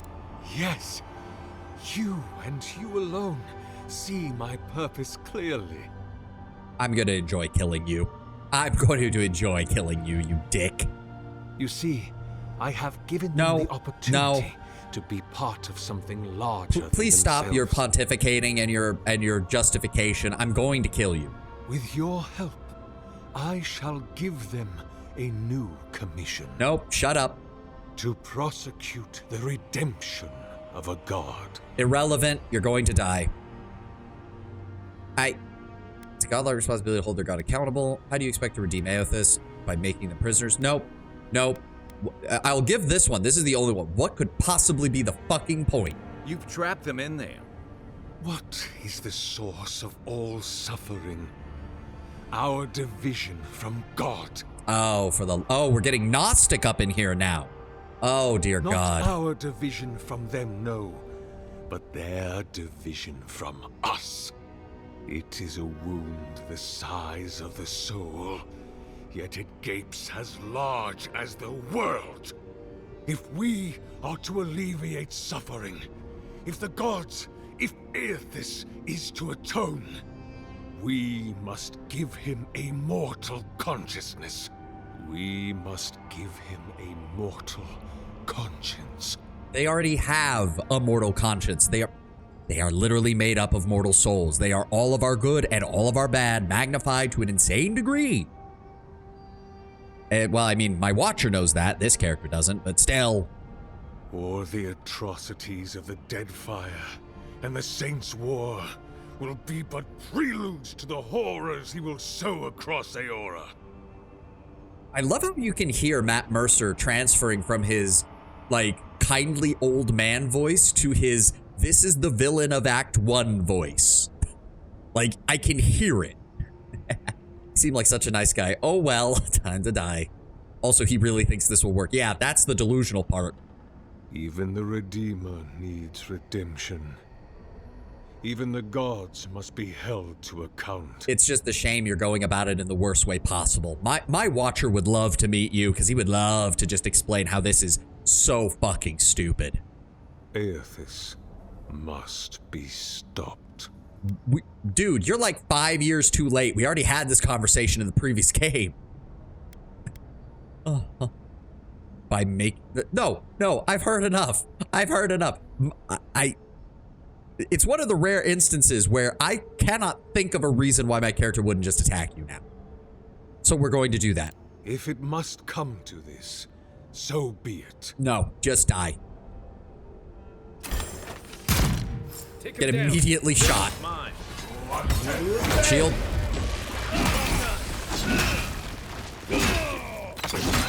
Nope. Get fucked. Oracle's dead. So, can we leave now, or...? Hear us. Follow us. We would speak to you. Oh, God. Nice work. The last light of day. Swords swing quickly, delivering moderate damage output. They deal low stun, have very low block efficiency, incurring a high stamina cost when blocking. Makes sense. Last light of day, fine quality. Killing an enemy restores 3% of your maximum health. Not bad. 10% fire damage. The lavish extravagance of this blade belies its wicked lethality. It was crafted for an Athosian paladin of the Order of Kind Wayfarers, but is thanks by a blacksmith whose life was saved. Rumor has it that they never once did the paladin ever draw last light of the day from its scabbard, settling every conflict through diplomacy. When they finally reached the end of their long life, they were buried along with the sword, which had yet to draw blood.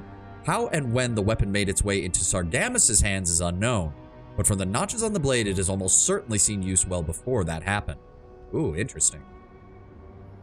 Equip it and see how it looks.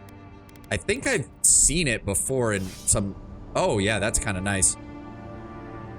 The pattern on the blade is a bit weird. Like, if it's supposed to be Damascus steel, then it should go to the edge, so it looks very strange that it's only in the middle. Yeah, I get the Damascus steel one, but then the edge of the blade should have Damascus steel on it as well. It looks off without it. It actually looks like what you would do in a modern day to fake Damascus steel, which does not make it look good, I gotta say. Otherwise, great. Flaming sword, the Damascus steel pattern, again, I have my complaints about it, but the rest of it's fine. Ooh, and it does leave a trail of fire. That's actually really cool. Ah, yeah. 3, 4. Nice. Put that away. Wait. Oh, she's at that. Well, hold on. Let me see what's up here.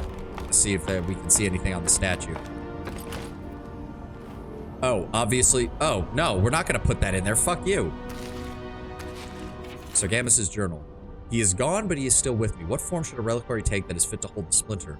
Were I in high crown still, I would petition the church for ivory, gems, gold, all remnants of his holy bodies worth all the wealth of the empire and more.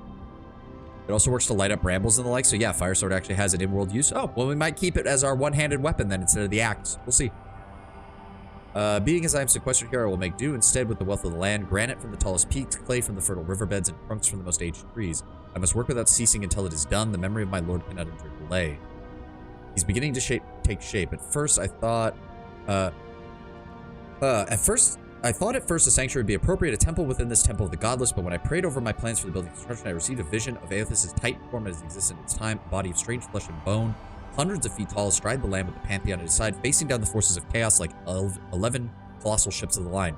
What crisis manifested them and inspired them to act, I know not, but I shall remake him as he was, in my own fashion.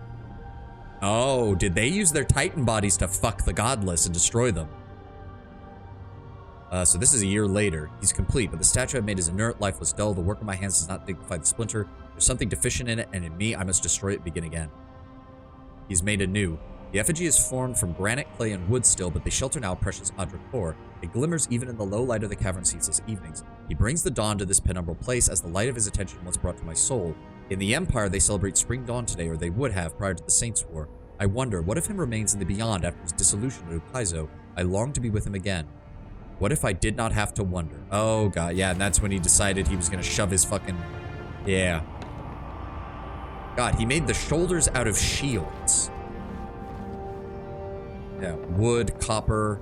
He's literally shoved portions of the Animat's control... of the Animat's, siphon systems directly into it.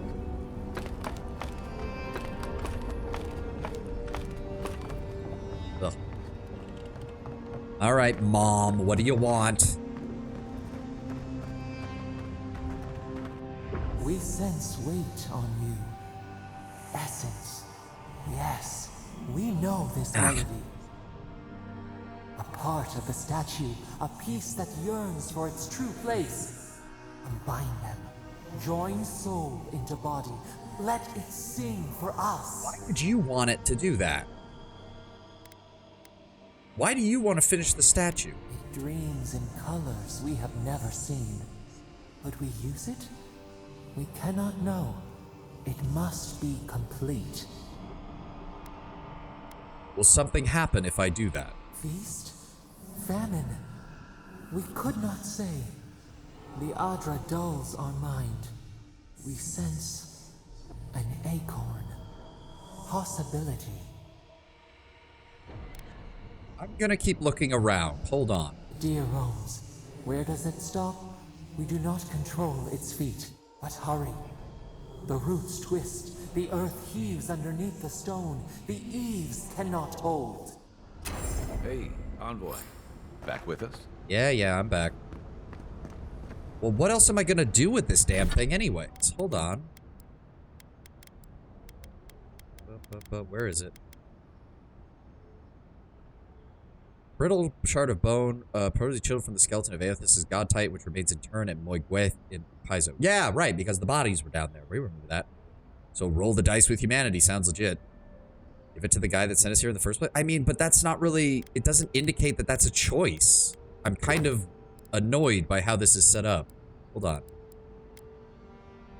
The voice asks you to place the relic in the statue's chest. Once you do so, the statue will finally be complete. Ulfric will want to know what happened here. Find him outside the Adria embassy in Paradis.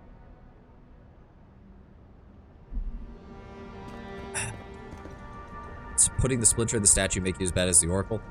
That's the weird part, though, because he would have them trapped in there. I don't know if without hit... Because part of the thing was, it was obvious he was going to put his own soul in there as well and try to guide it. If they're just put in there as energy, it's possible it'll just dissipate, which would allow their souls to return to the wheel regardless. This seems weird. Can I? No, I can't talk to you. This seems very weird.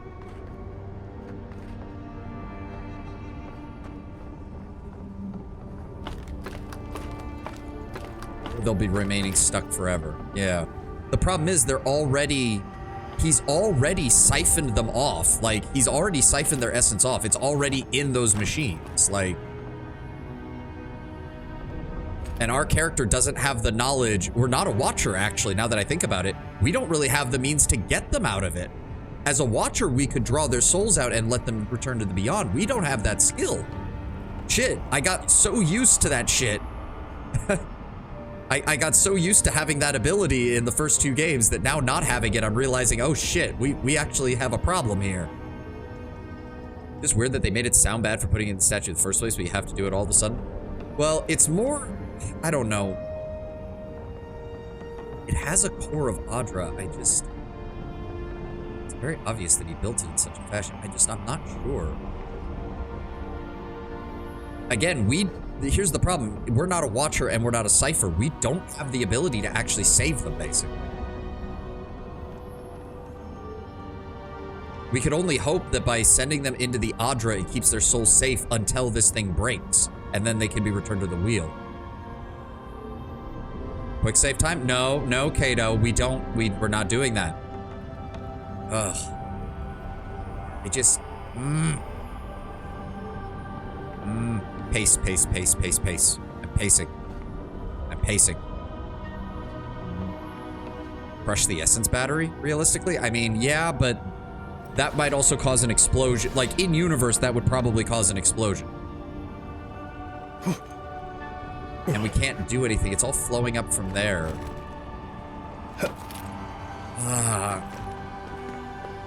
Is there like a control mechanism? No, see, he's already got the batteries and everything hooked up. Roll a dice? Maybe. What is this? Wait a second, what? Oh, no, right. That's where we found the backpack and it leads back over here. Also, that's an explosion.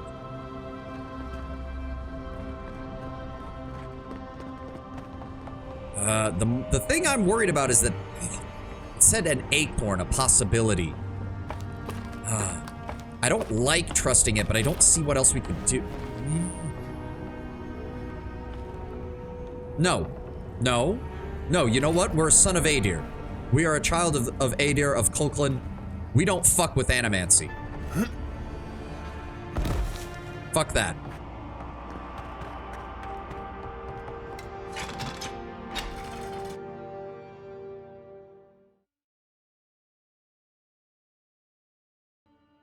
The decision has been made. Oh, I'll take that. What else is in? Holy shit.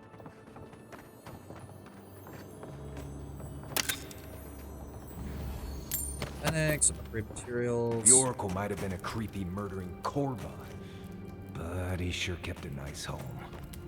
Guess his work on that statue didn't leave much time for renovations. Would imagine not. Say Widewind Farmer become God. Yeah, we've seen this in the previous game. Yep, it's him talking about becoming Saint Widewind. Yep, praise Aethys. They all fell to their knees. Yada yada. Ooh, look at all this food. Thank you. Oh, a very good farmer. Oh no, this is the fucking... No. This is the fucking fan fiction Rule 34 bullshit that we ran into before. The passage cuts off her both through a series of jagged notes pressed deeply into the parchment. Aora is not ready for this. No fucking shit. That incomplete lecture. How do I live if there's no consolation? When he left the world, I was emptied of divinity. I am a slave now to desire for it. I am unmoored from time and space. I am a body persisting until it is gone. Nothing. Is that what he wanted me to become?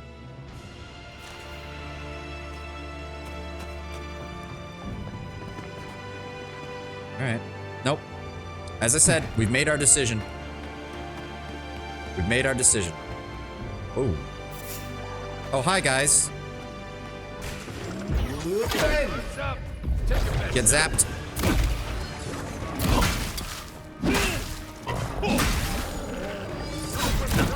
Ow.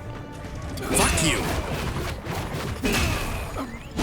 Take the black bear down. Got him. Shield's almost out. And fucked. Alright. Well, that was fun. Yeah, that worked out pretty well.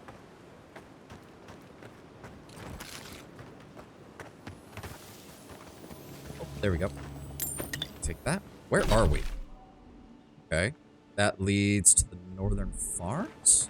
Did we circle back that much? Holy shit, we did. So that's the front of the Aethasian temple. That's the back. Holy crap. Wait, didn't we pass through this area though? Oh no, we're on top of it. Oh, okay. No, that's the campsite down there. Wait a second. We definitely passed through this area. How did we not find these guys then?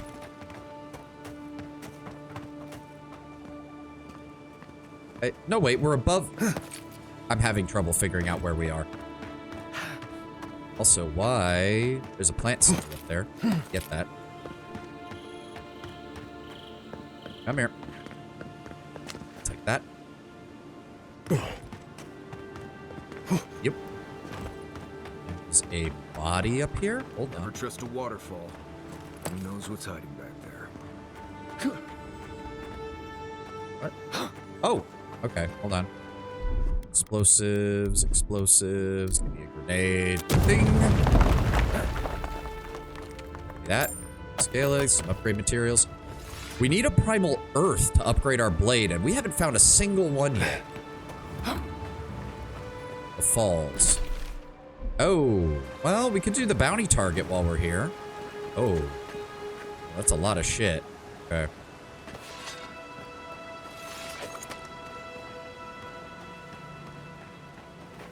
Load. Yo. What have we got up here? Quick save real fast. Okay, I we got shouldn't need to tell Zarops. you that ogres are dangerous. Just look at that one. I can't see one, Marius, unfortunately. There's supposed to be two enemies over there, but I only see one. There's a bear and some more Zarops on that side. Alright, so I guess we deal with these ones first. Bang!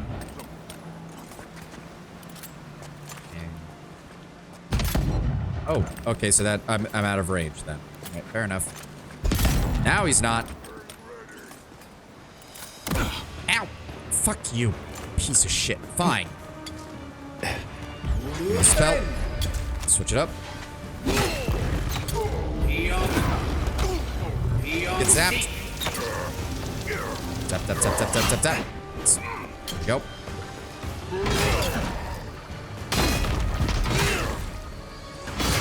Get fucked. Ow. Okay, should have seen that coming.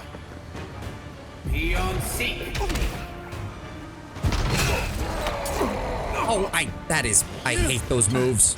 Nope. Get sliced, get sliced. Get zapped.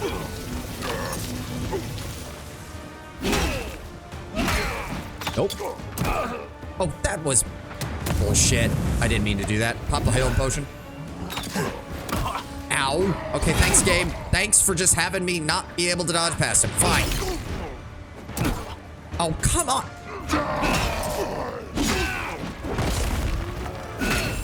Get fucked. Ugh. Give me a... No, not this. How do I go back? Escape. Consumables. Give me... Mariner's Porridge. Yo.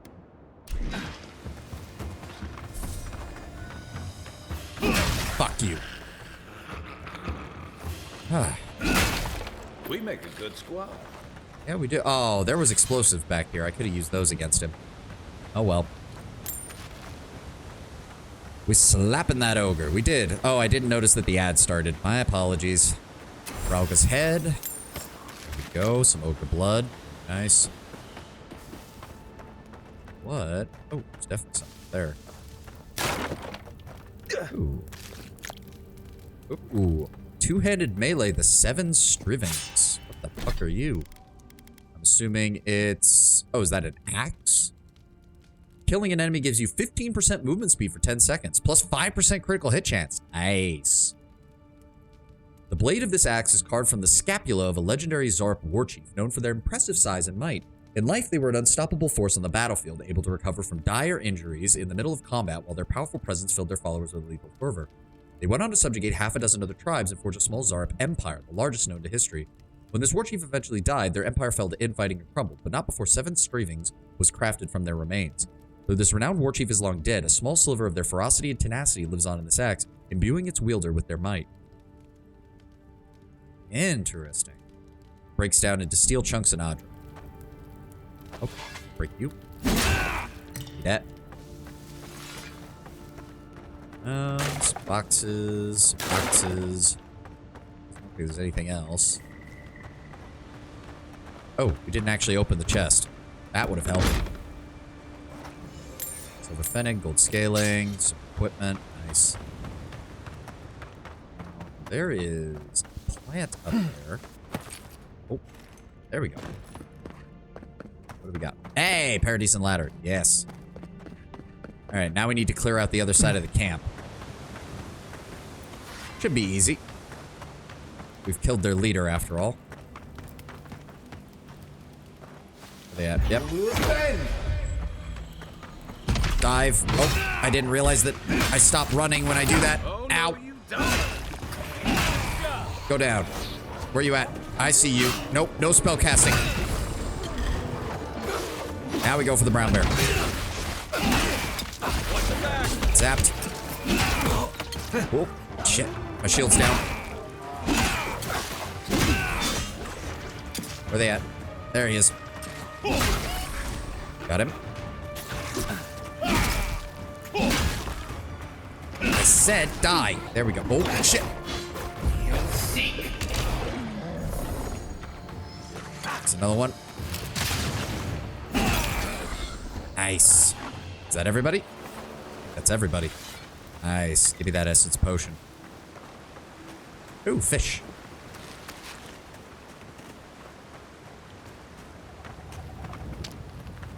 Nice bird lady.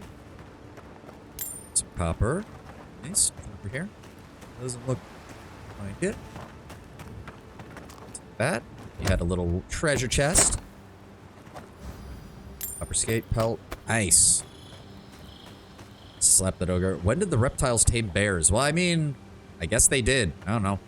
To be fair, Zarps have had access to the various character classes in the previous game, so those might have just been Zarp Rangers with animal companions. That would kind of make sense to me. Ooh, essence potion. Oh, more of them. How many more of you fuckers are there? Remember that note that said you explained how to subjugate a people by aiming for their children? Apparently some people online claim this game is Marxist propaganda due to that note, and that is freaking hilarious. I mean, it's not wrong. Every single group that has ever tried to influence any group in human history has always done this. From the most benevolent to the most malicious. It's basic human psychology.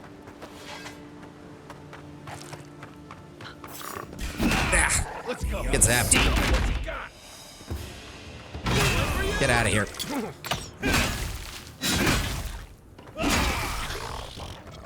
Also, isn't Avowed rated M? If you're stupid enough to buy an M-rated game for young children, you're a fucking idiot.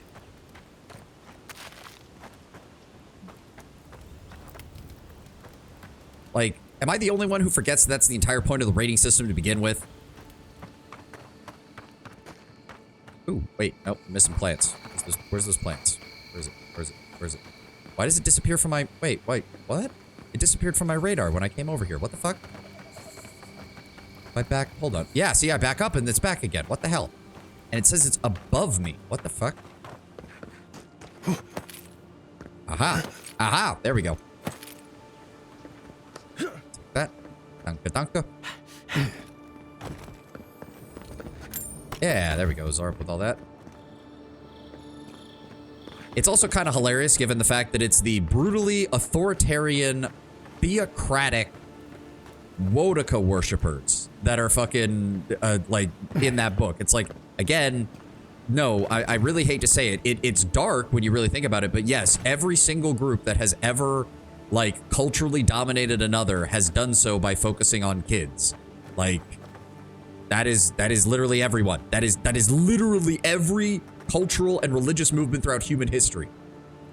Never understood as a kid why complaints about games from parents were so common when I grew up with the rating system. The answer, parents straight up don't look. That is true. The American rating is M, mature. Yes. Well, big shock, Tenwin. I'm going off the American rating system, but yes. Where are we? Okay, there we go.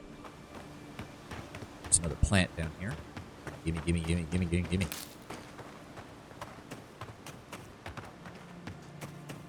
I don't think there's anything else over here from the looks of it.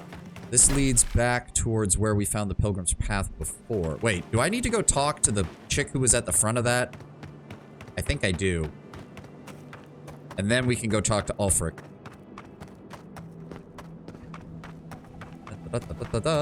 Running. Ha. So, bad news. Envoy, what's the word? Any chance you've found the team yet? Well, I found Ulfric's brother Caedmon first. He was injured, but we got him fixed up.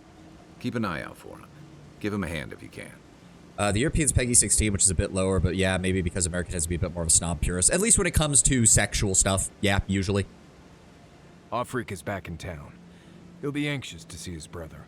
That said, Tenwin, the rating for the US also tends to be very, very strict. Like, oh, your game shows a single drop of blood at one point in the game. Well, guess what? You automatically get warning, blood-related stuff on the rating. Like, it doesn't matter. It's like, oh, it showed up one time in, like, 5 frames of an animation. Still counts. I say, Sedgwin, that is good news, isn't it? It's a relief, is what it is. Imagine having to share a canteen with Ulfric after his brothers died. Okay, Sedgwin, you're being a right ass right now. I cannot imagine anything. I do not know these people. In any case, Envoy, you've done that boy, both of those boys, a good turn. Well done. Happy to help where I can. I suppose that's why you're the Envoy and not me. Watch your step. So now we need to bring up the rest of it. Envoy, any chance you... I found the expedition. They're dead. Come on, stop goofing around. Dupe. What part of any of this made you think I was joking? Sedgwin? What? Oh, shit. You're serious. No fucking shit. What happened? The Oracle put their souls into a gigantic statue. Oh, wait. Are their souls already in there? Oh.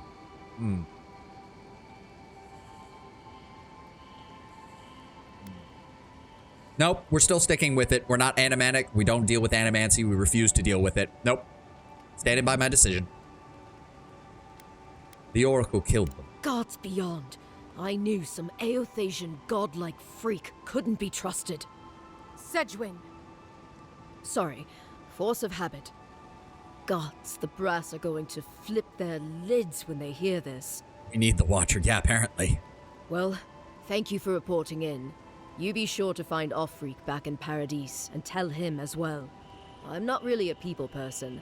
No It'd be better shit, coming from Segwin. You kind of are an seeing as you ass. were there. I'll talk to Alfred. Thanks again, Envoy. Yes, be Okay, why are you keep mentioning stuff, but why are you even here? someone must answer for what Aethys has done. You're still okay. If Wait, you're out here, who's helping out the team down there? we already did this. Stupid NPC. Kara, this is unbelievable. Okay, so it's weird that she's not. Why are you even here then? I don't understand. That's some weirdly written shit, I'll admit. Oh, how did I miss this? The slim volume is warped and water-stained. A quick flip through its pages reveals it was digitally updated for 7 years, but its last entry is dated 2828, the year of Aethys' return. After 27 hours of difficult labor, I am the mother of a coral-pink squall of a girl. I will call her Mata after my mother's sister, who was carried away from us on Amira's wings last season. May she have something of her spirit as well as her name. Anaru presented Mata with the fishing pole, the harpoon, and the basket this morning. How anxious I was that she would choose the harpoon and spend the hot seasons away at sea, or the fishing pole and be fettered away close to town, or the basket and spend her life climbing trees. But sweet Mata turned her back on all of them and crawled into her father's lap. She will be as her father is then, a healer, and always stay near to me. Last night, Mata told me her first story. It was a tale of a mighty war parrot who fought fearlessly in many battles against the terrible Naga. But though he was a great warrior, he'd always wanted to explore the island, so when his mother wasn't looking, he flew to the top of Serpent's Crown in Nekataka. He saw all the way to Hasango, and the sky went on forever. But he became scared of the heights and called for help, and his mother, the queen of war parrots, came to rescue him. From then on, he was happy to remain a warrior. Great Aunt Mata once told me a similar tale when I was a foolish young girl determined to climb the tallest Kawiki tree in the village. Perhaps there's something of my old aunt's soul in my daughter after all. A dread storm cloud sits heavy on the horizon, and small tremors shake the sand. My girl is not disturbed. Tonight she leads the children a performance of Ngati's Kraken dance as taught to us by the young women from Maje Island. We made her bracelets and anklets from shells we collected on the beach together. She wove her skirt together. Herself, as we near the season of her birth, I remember how when I first quickened, I told Inaro I was afraid. It is strange to look upon this tiny mind now and think I may never known her. How strange this life of mine, how generous the gods. So yeah, her kid was 7 when fucking Aethys showed up and killed me. Probably her husband too. To think I traveled all the way from the archipelago to be stopped at the door. Okay, it's weird that I don't... Okay. I feel like there's supposed to be more to her, but they obviously either didn't write it into the quest or they chose to do something different. Did we? Oh no, we cannot jump down from here. That is a bad idea. She's an NPC's NPC. Yeah, apparently. Alright. So yeah, that circles back down to the godlike ruin, or godless ruins. And then this leads back over to... Right, and we can't go up there because that's just a rock formation. Okay, so let's go talk to Offering. We've only got a little bit longer. Ogres, 10 to 12 feet tall, posted in packs such as small gangs of tribes ruled by a matron. Most are intelligent as they are as intelligent as they are aggressive. At least it acknowledges that they're intelligent. All right, any more random rebels want to try and kill me while I'm walking around here? Where's the Clapper? What's you adherence to? Oh, of course. So they finally sent one of their bootlickers to talk. Is that it? No, we're not doing that. Peace, friend. As an envoy of the Empire, I have no quarrel with you. Is that so? Well, you better find some quarrel real fast. You do not want a piece of what I am right now, sir. Oh, okay. Well, I was trying to be peaceful, but apparently you're being an idiot. Everybody dies.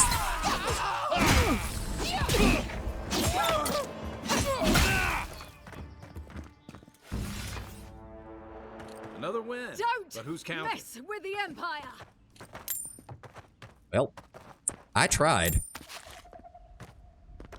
They are also known to punt slavers. Indeed. Okay, so the city is obviously degrading. Also, I guess, okay, both of you made it. That's good. Hey, it's the Envoy. Envoy, hey. I swear, I owe you the world. I owe him the world. He saved my life, remember?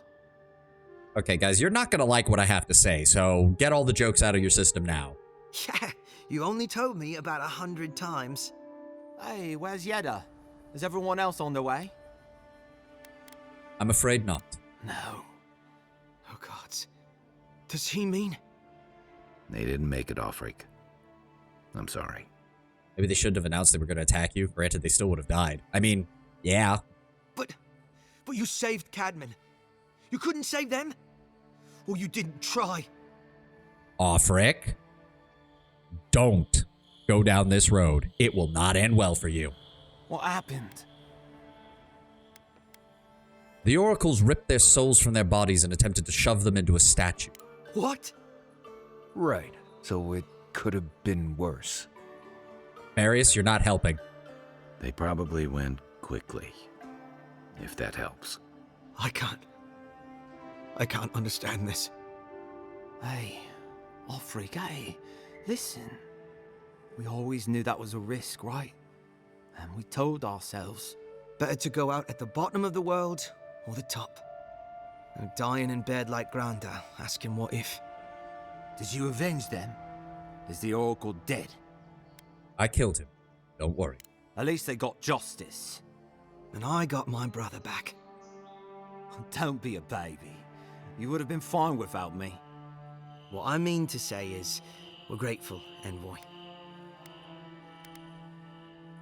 What's next for you two? Ambassador Heelgard has written to Expedition Command back in High Crown to see if they'll let us come home. While we wait for their reply, I thought... Wait. Let me guess. Mermaid's Den. You told him?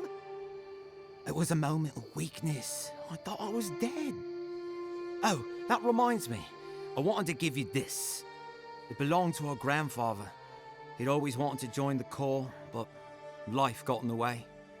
When we were recruiting, he gave it to us to remind us to live well. Thank you. Well, I'm sure you've got big envoy things to do. I don't know if you heard, but there's a plague on and everything. Yep, working on that. If you're ever in High Crown, look us up.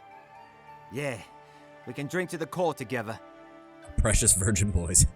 To be fair, they are probably going to get sent home. I can't imagine, unless Adir's just a jackass about it. Like, oh shit, your entire command got wiped out in a single mission because they went into a situation and weren't prepared properly? Well, crap, we might want to look into who we're sending out to this place. Oh, I nearly forgot. You didn't happen to find that relic, did you? Belongs to the... No, it fucking doesn't. It's heavily implied he stole it to begin with on his way over here. That's fucking bullshit. It's all yours. Make sure that it gets back safely. You were serious? You really found it? I'm gonna be the hero of the Corps for this. Thank you, Envoy. Don't forget to visit us next time you're in High Crown. I won't.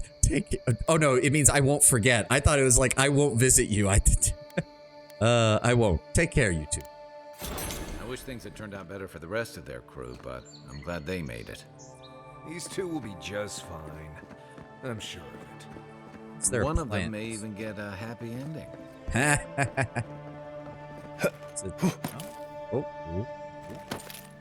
Okay. What is the plant thing over here? On this side? I thought we got all the stuff that's down there. Oh. What's that? Back. Give me that.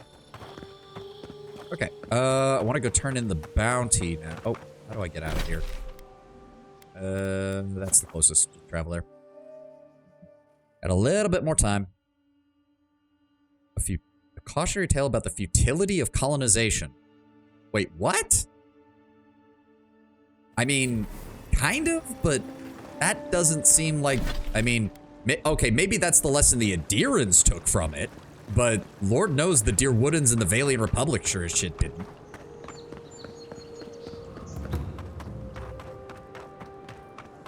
Da-da-da-da-da. Go and turn in Sansa's quest, trust me? Okay, I'll do that. Welcome back. Got a bounty. Show it here.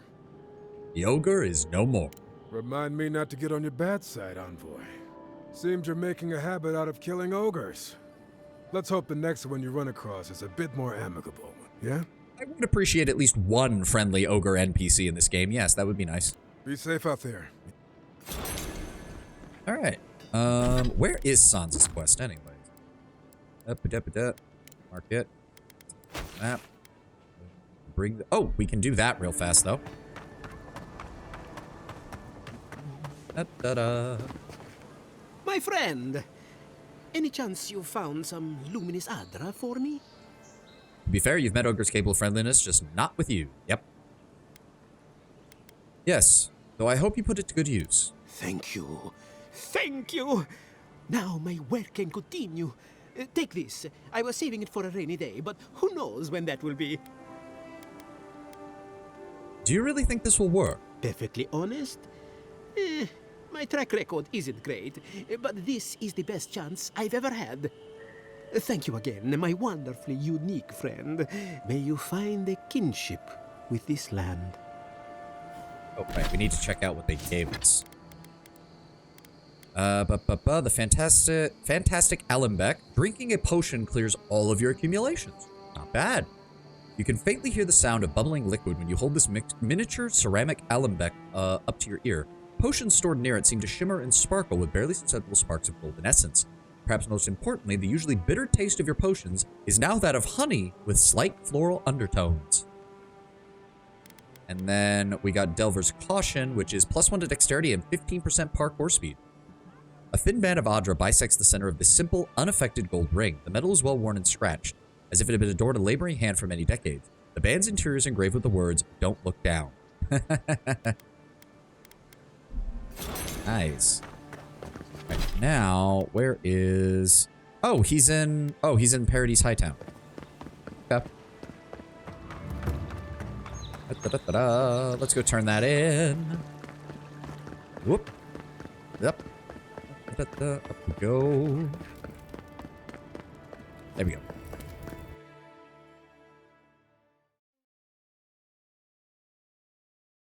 I'm imagining Hightown is more recent construction than the older... High Market. Don't worry. It just gets fancier from here. Oh, really? The adherents have come quietly. They will not take us by force, but with rules and charters. They will steal our city from underneath our feet. Paradis will never bow to a deer. The adherents never should have come here. I mean, good on the soldiers for being willing to just stand here and take this, because these guys are probably going to start shouting insults at them pretty shortly. You guys are doing good. Don't cause an international incident. Ooh, canals. I like the canals. What's the plan? There it is. Philosopher's Alley. All right, Sansa, where are you at? People go to buy stuff that'll just get them mugged everywhere else. I mean, so pretty much the entire rest of the city. We should stop by Sansa's sometime. There's nothing like it, that's for sure. Welcome, welcome. I was hoping you would drop in. From the Godless Ruin and Shatterscarp, ceremonial urn used for transporting liquids or possibly ashes of the dead, small vessels for containing and pouring liquids for healing and recreational purposes, a flat bowl possibly used for communal meals. I love how you can tell that much like some portions of modern archaeology, they have no fucking clue what this stuff was used for and they're just making their best guess. A lot of its value and it can no longer hold drinks. Shatterscarp flat bowl used for communal meals. Urn possibly as a planting pot or receptacle for bodily waste. Small bottle used to hold perfume and incense. You have no idea if that's true or not. Pitcher possibly used for juices or oils. Ancient craft unadorned with decoration, likely used in day-to-day cooking. Ancient evil spittoon. This artifact is believed to be a ceremonial spittoon used by the godless, the earliest known settlers of the living land. What dark rites were committed in the shadows of these time-haunted edifices? What foul humors were expelled into the orifice of this unholy relic? What malevolent spirit rose from its fetid mouth vibrating with evil intent? The Emporium would like to apologize for the baroque and speculative description. This is an ordinary lamp, nothing more. We will retain the plaque in its original state as a cautionary example of what happens to scholars with more imagination than reason. Nasi talk poetry. I have no intention of reading poetry. I'm horrible at it. Oh my god, there is. Wait, what? Consulhat's Deadly Chalice. Rumor and mystery surround the Archmage Consulhat, an undead wizard of unmatched power. During a gathering of the Circle of Archmagi, Consulhat is said to have offered his peers a drink from the Chalice of Immortality. Arkhamir instead gave the goblet to one of his imps who died on the spot. From that day forward, Consulhat was disinvited from the Circle's annual feasts. He resented it until his dying day, and when he rose in death, he resented it further still. Ah! His chalice and journal are on loan from the Archmage Tane, who said he would come back for them soon, several years ago. Consulhat's journal are nothing but vulgar rants, reader beware. The tools of a Valiant courtesan and spy caught hiding in Paradis. A small dagger made to be hidden beneath clothing, a bundle of sage for disguising scent, a brass plate worn under the clothing to protect from stabs, a container of powder, often blush, may be used to carry powder-based poisons, a jewelry box used to store jewelry as well as secret implements and messages, an ornate message box believed to have been a gift from the spy's target. Interesting. Anything on this side? No. Fire Crown, a hardy cave dwelling for the Galawain's tusk, parasitic to insects despite its appearance unremarkable to eat. However, the Pargruden claim that it enhances stamina, and they often consume it before battles or long journeys. It enjoys considerable popularity among young warriors for this reason. Marrow Sponge, fruits in autumn and winter beneath deciduous trees. Windfall to Valiant traders who brought it to the Republics and made it a culinary trend among the nobility, best enjoyed with garlic cream sauce and a full-bodied red. Mequin's Skirt, unique among Living Lands fungi for its lack of exclusivity to the terrain. Explorers from the Deer would recognize it immediately and is known as Nakadal to travelers from the Examinal Plains. It thrives on tree trunks throughout the region, though the matter of how it came, either to the Living Lands or from it, remains a mystery. Clatita, a grassland mushroom named by the Pargrunen for its resemblance to their buckwheat cakes. Though common in the early recipes of Solace Keep, it has become a delicacy due to the inhospitable terrain. Chewy when cooked and imparts an unexpectedly meaty taste. Zarup Goblet, found throughout the Living Lands, but especially in winter and early spring on the forest floors, locals report that when dried and ground, they staunch bleeding, and many explorers carry the powder to treat wounds. Whale's Bud, native to the riverbeds of New Culkland, the source of as much controversy as its kith neighbors. Some naturalists revere it as a powerful hallucinogen, while others report no effect. The researcher questions the standards of their experiments. Ooh, there's so many more. Taxidermy Sporling, a young sporling preserve donated by the Wardens of Solace. Believed to be either a worker or a very small warrior, this sporling lived decades ago in a cave in Galawain's tusks. It would have spent its life either carrying heavy objects or brutally attacking the knees of its foes. Here it stands amongst the fungus of its natural stuffed that covered their nose and mouth. Yeah, there it is. The tiny little thing just moved. It looks like it has pine cones for hands and feet. Plucked from the fertile lands of the Emerald Stair, Witch's Hair, the strands of this strange fungus contain both spores and a light venom meant for predators and paralyzed insects and small animals, which would then decompose into nutrition for the fungus itself. Often crushed and combined with sulfur to create witch mash, a yellow-green paste used in small doses to remove wrinkles from under the eyes of the wealthy and the vain. Magrin's Torch, often used in caves near volcanic activity. The ovoid fungus holds small spines inside its bellows-like body. When squeezed, these spikes penetrate the outer membrane and release spores, causing immense pain that can be described as a burning. Delicious when properly prepared, and the spines, once carefully removed, can be used as sewing needles or artistic implements. Bloodpipe. Despite the deadly-sounding name, Bloodpipe is quite harmless unless crushed and mixed with boiling salted water. The resulting broth, while delicious, will render an adult kith senseless within a few moments.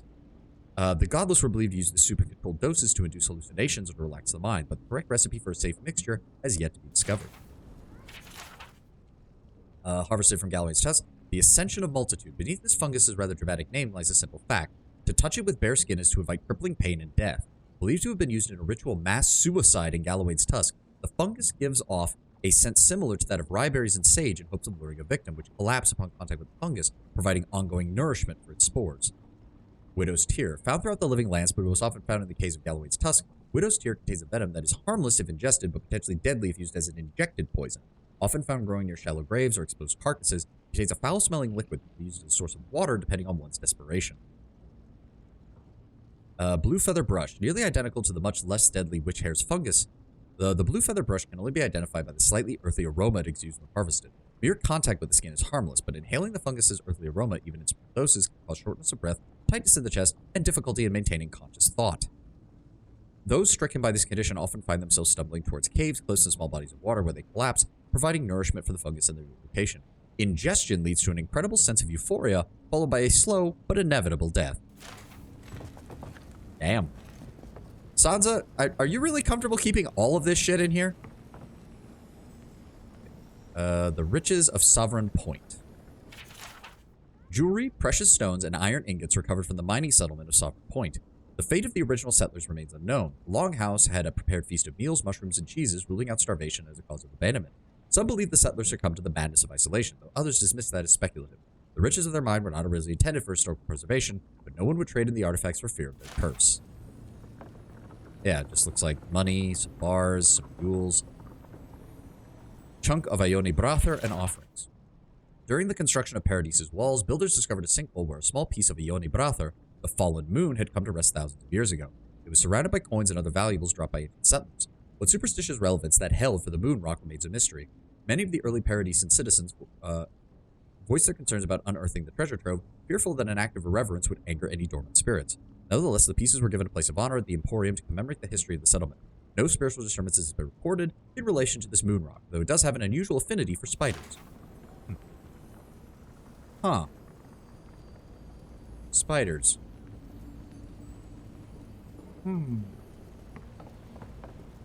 Interesting. Legacy of the Takan. Oh, this slim volume tells of the Takan, a people who lived along the banks of the Akbi River on the fertile Example Plains. It details the rise to prominence in the region and their eventual demise at the hands of their ancient enemies, the Kichmadal people. A significant portion of the book is given over to examining the role of the Takan's order of monks, the Naupasca, in Takan society. Naupasca believed that transcendence could only be attained by overcoming one's personal vanity, the desire for pleasure, and fear of death. To that end, they engaged in potently antisocial behavior, various forms of self-mutilation, and meditation with or consumption of the recently deceased. The Naupasca were led by an Anitle, or master warrior, the last of whom was named Ixapilo. Ixapilo was charged with protecting his people from the Kichmadal and other threats, but in a tragic twist of fate, he died before he could pass on his sacred knowledge to the man poised to take his place. Guess who wrote this? Yeah, I mean, there's only one person who would have the knowledge of this, aside from the Watcher. The book dwells on this failure for some time. Its author apparently of the belief that there was one error that gave the Kichmadal the opening they needed to launch their attack. The book's author goes on to describe how he attempted to instigate a popular uprising among his people against the Kichmadal, but his efforts were unsuccessful as the Takan were by then too broken by the destruction of their culture to muster much of a defense. The volume concludes with an exhortation for the reader not to mourn the Takan's passing, but to learn what they had to teach and teach others in turn. Oh man, at least he's tried. At least he's trying. Ooh. Okay. But where's the city? That's the question. I'm assuming the city must be somewhere around here. That's the only port we've seen. Or is it? No, but those are the only islands we've seen. In a turn of events that was unprecedented just a few short years ago. Yeah, Zawa. Andra's mortar has subsided. The possibilities of exploration that arise from this event are staggering. We at the Cartographers Guild look forward to what the beloved Exploration Corps discover when they inevitably turn their attention to whatever awaits beyond the seas.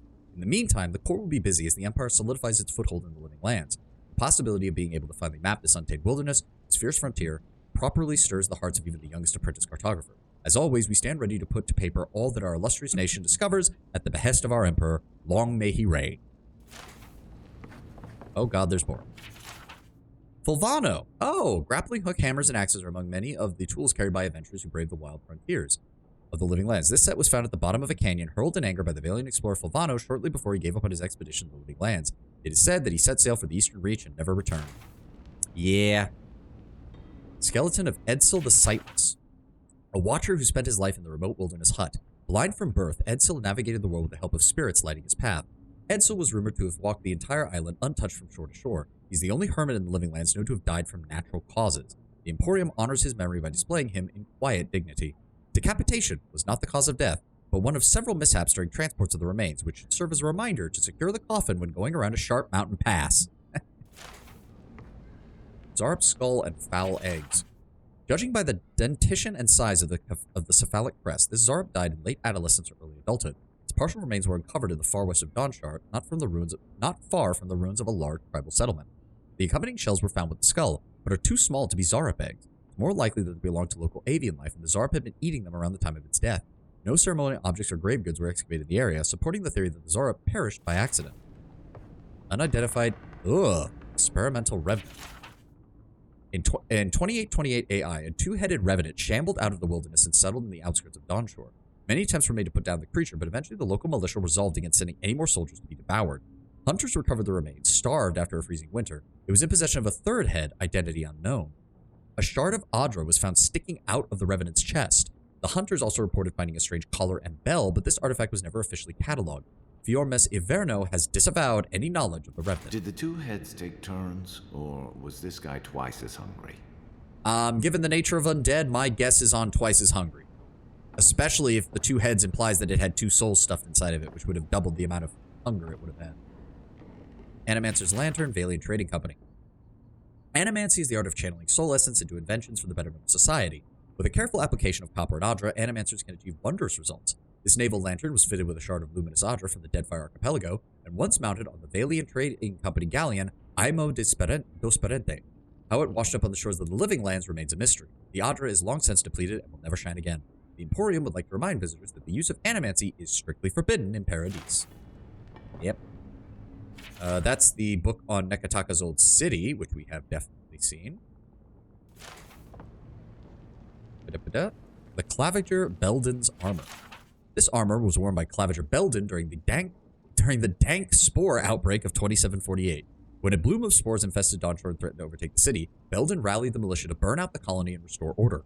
Though he fell in the final battle, the walls were later reinforced and the militia trained in the suppression of hostile fungus. While the armor has been thoroughly cleaned of spores, the Emporium kindly asks that visitors appreciate it at a safe distance. Just in case. I think that's everything. Yeah, looks like that's everything. Over there, nothing over there. Oh. I understand a curious spirit, but I promise that region is well mapped. Well, you'll forgive me if I... Oh. Well, what's this? You have one of our last... You have our last fucking... Wait, not the last? Shit, we're still missing one. Fuck. Note on the trinket recovered near the eastern ruins. Sacred object, but to whom? Iconography suggests Wodoka, very old, perhaps of the first Adiran settlers. The Adiran ships land here centuries earlier than we thought. Curious implications for historical record. Definitely incomplete, though. Part of a larger relic. More fragments in the area. Warm to the touch. Enchanted. Valuable. Well, sorry, Sansa, but I'll consider that my reward for helping you. Or technically, since it is a Wodokan shrine object, I'm confiscating it on behalf of the Church of Wodoka and on behalf of the Empire. Thank you for your cooperation, citizen. Looking for something? Looking around, at least. Thank you. My shop is in here, Envoy. Yeah, calm down. You're back. What have you found? Imagine losing to a mushroom. Well, to be fair, if it was overwhelming the walls, that's one hell of a big mushroom. I found Gehrmund. I'm afraid he's dead, but his map to Downshore looks mostly complete. I warned Gehrmund about those Zaribs. It was Zaribs, wasn't it?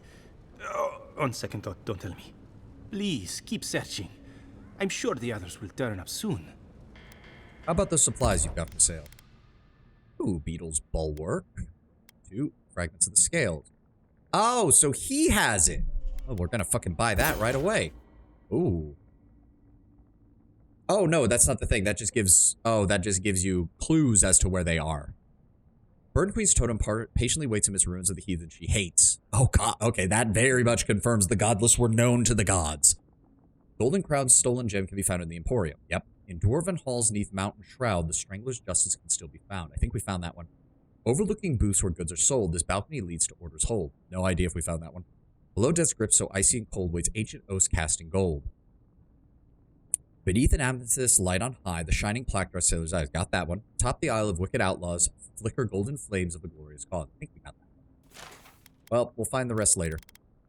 Let's go ahead and sell some of the stuff to recoup that loss. There we go. That got our money back. Not even going to bother dealing with that. And I think that's going to be it for today. This is a good place to stop, actually. And hey, we got through the game with no crashes today. Nice.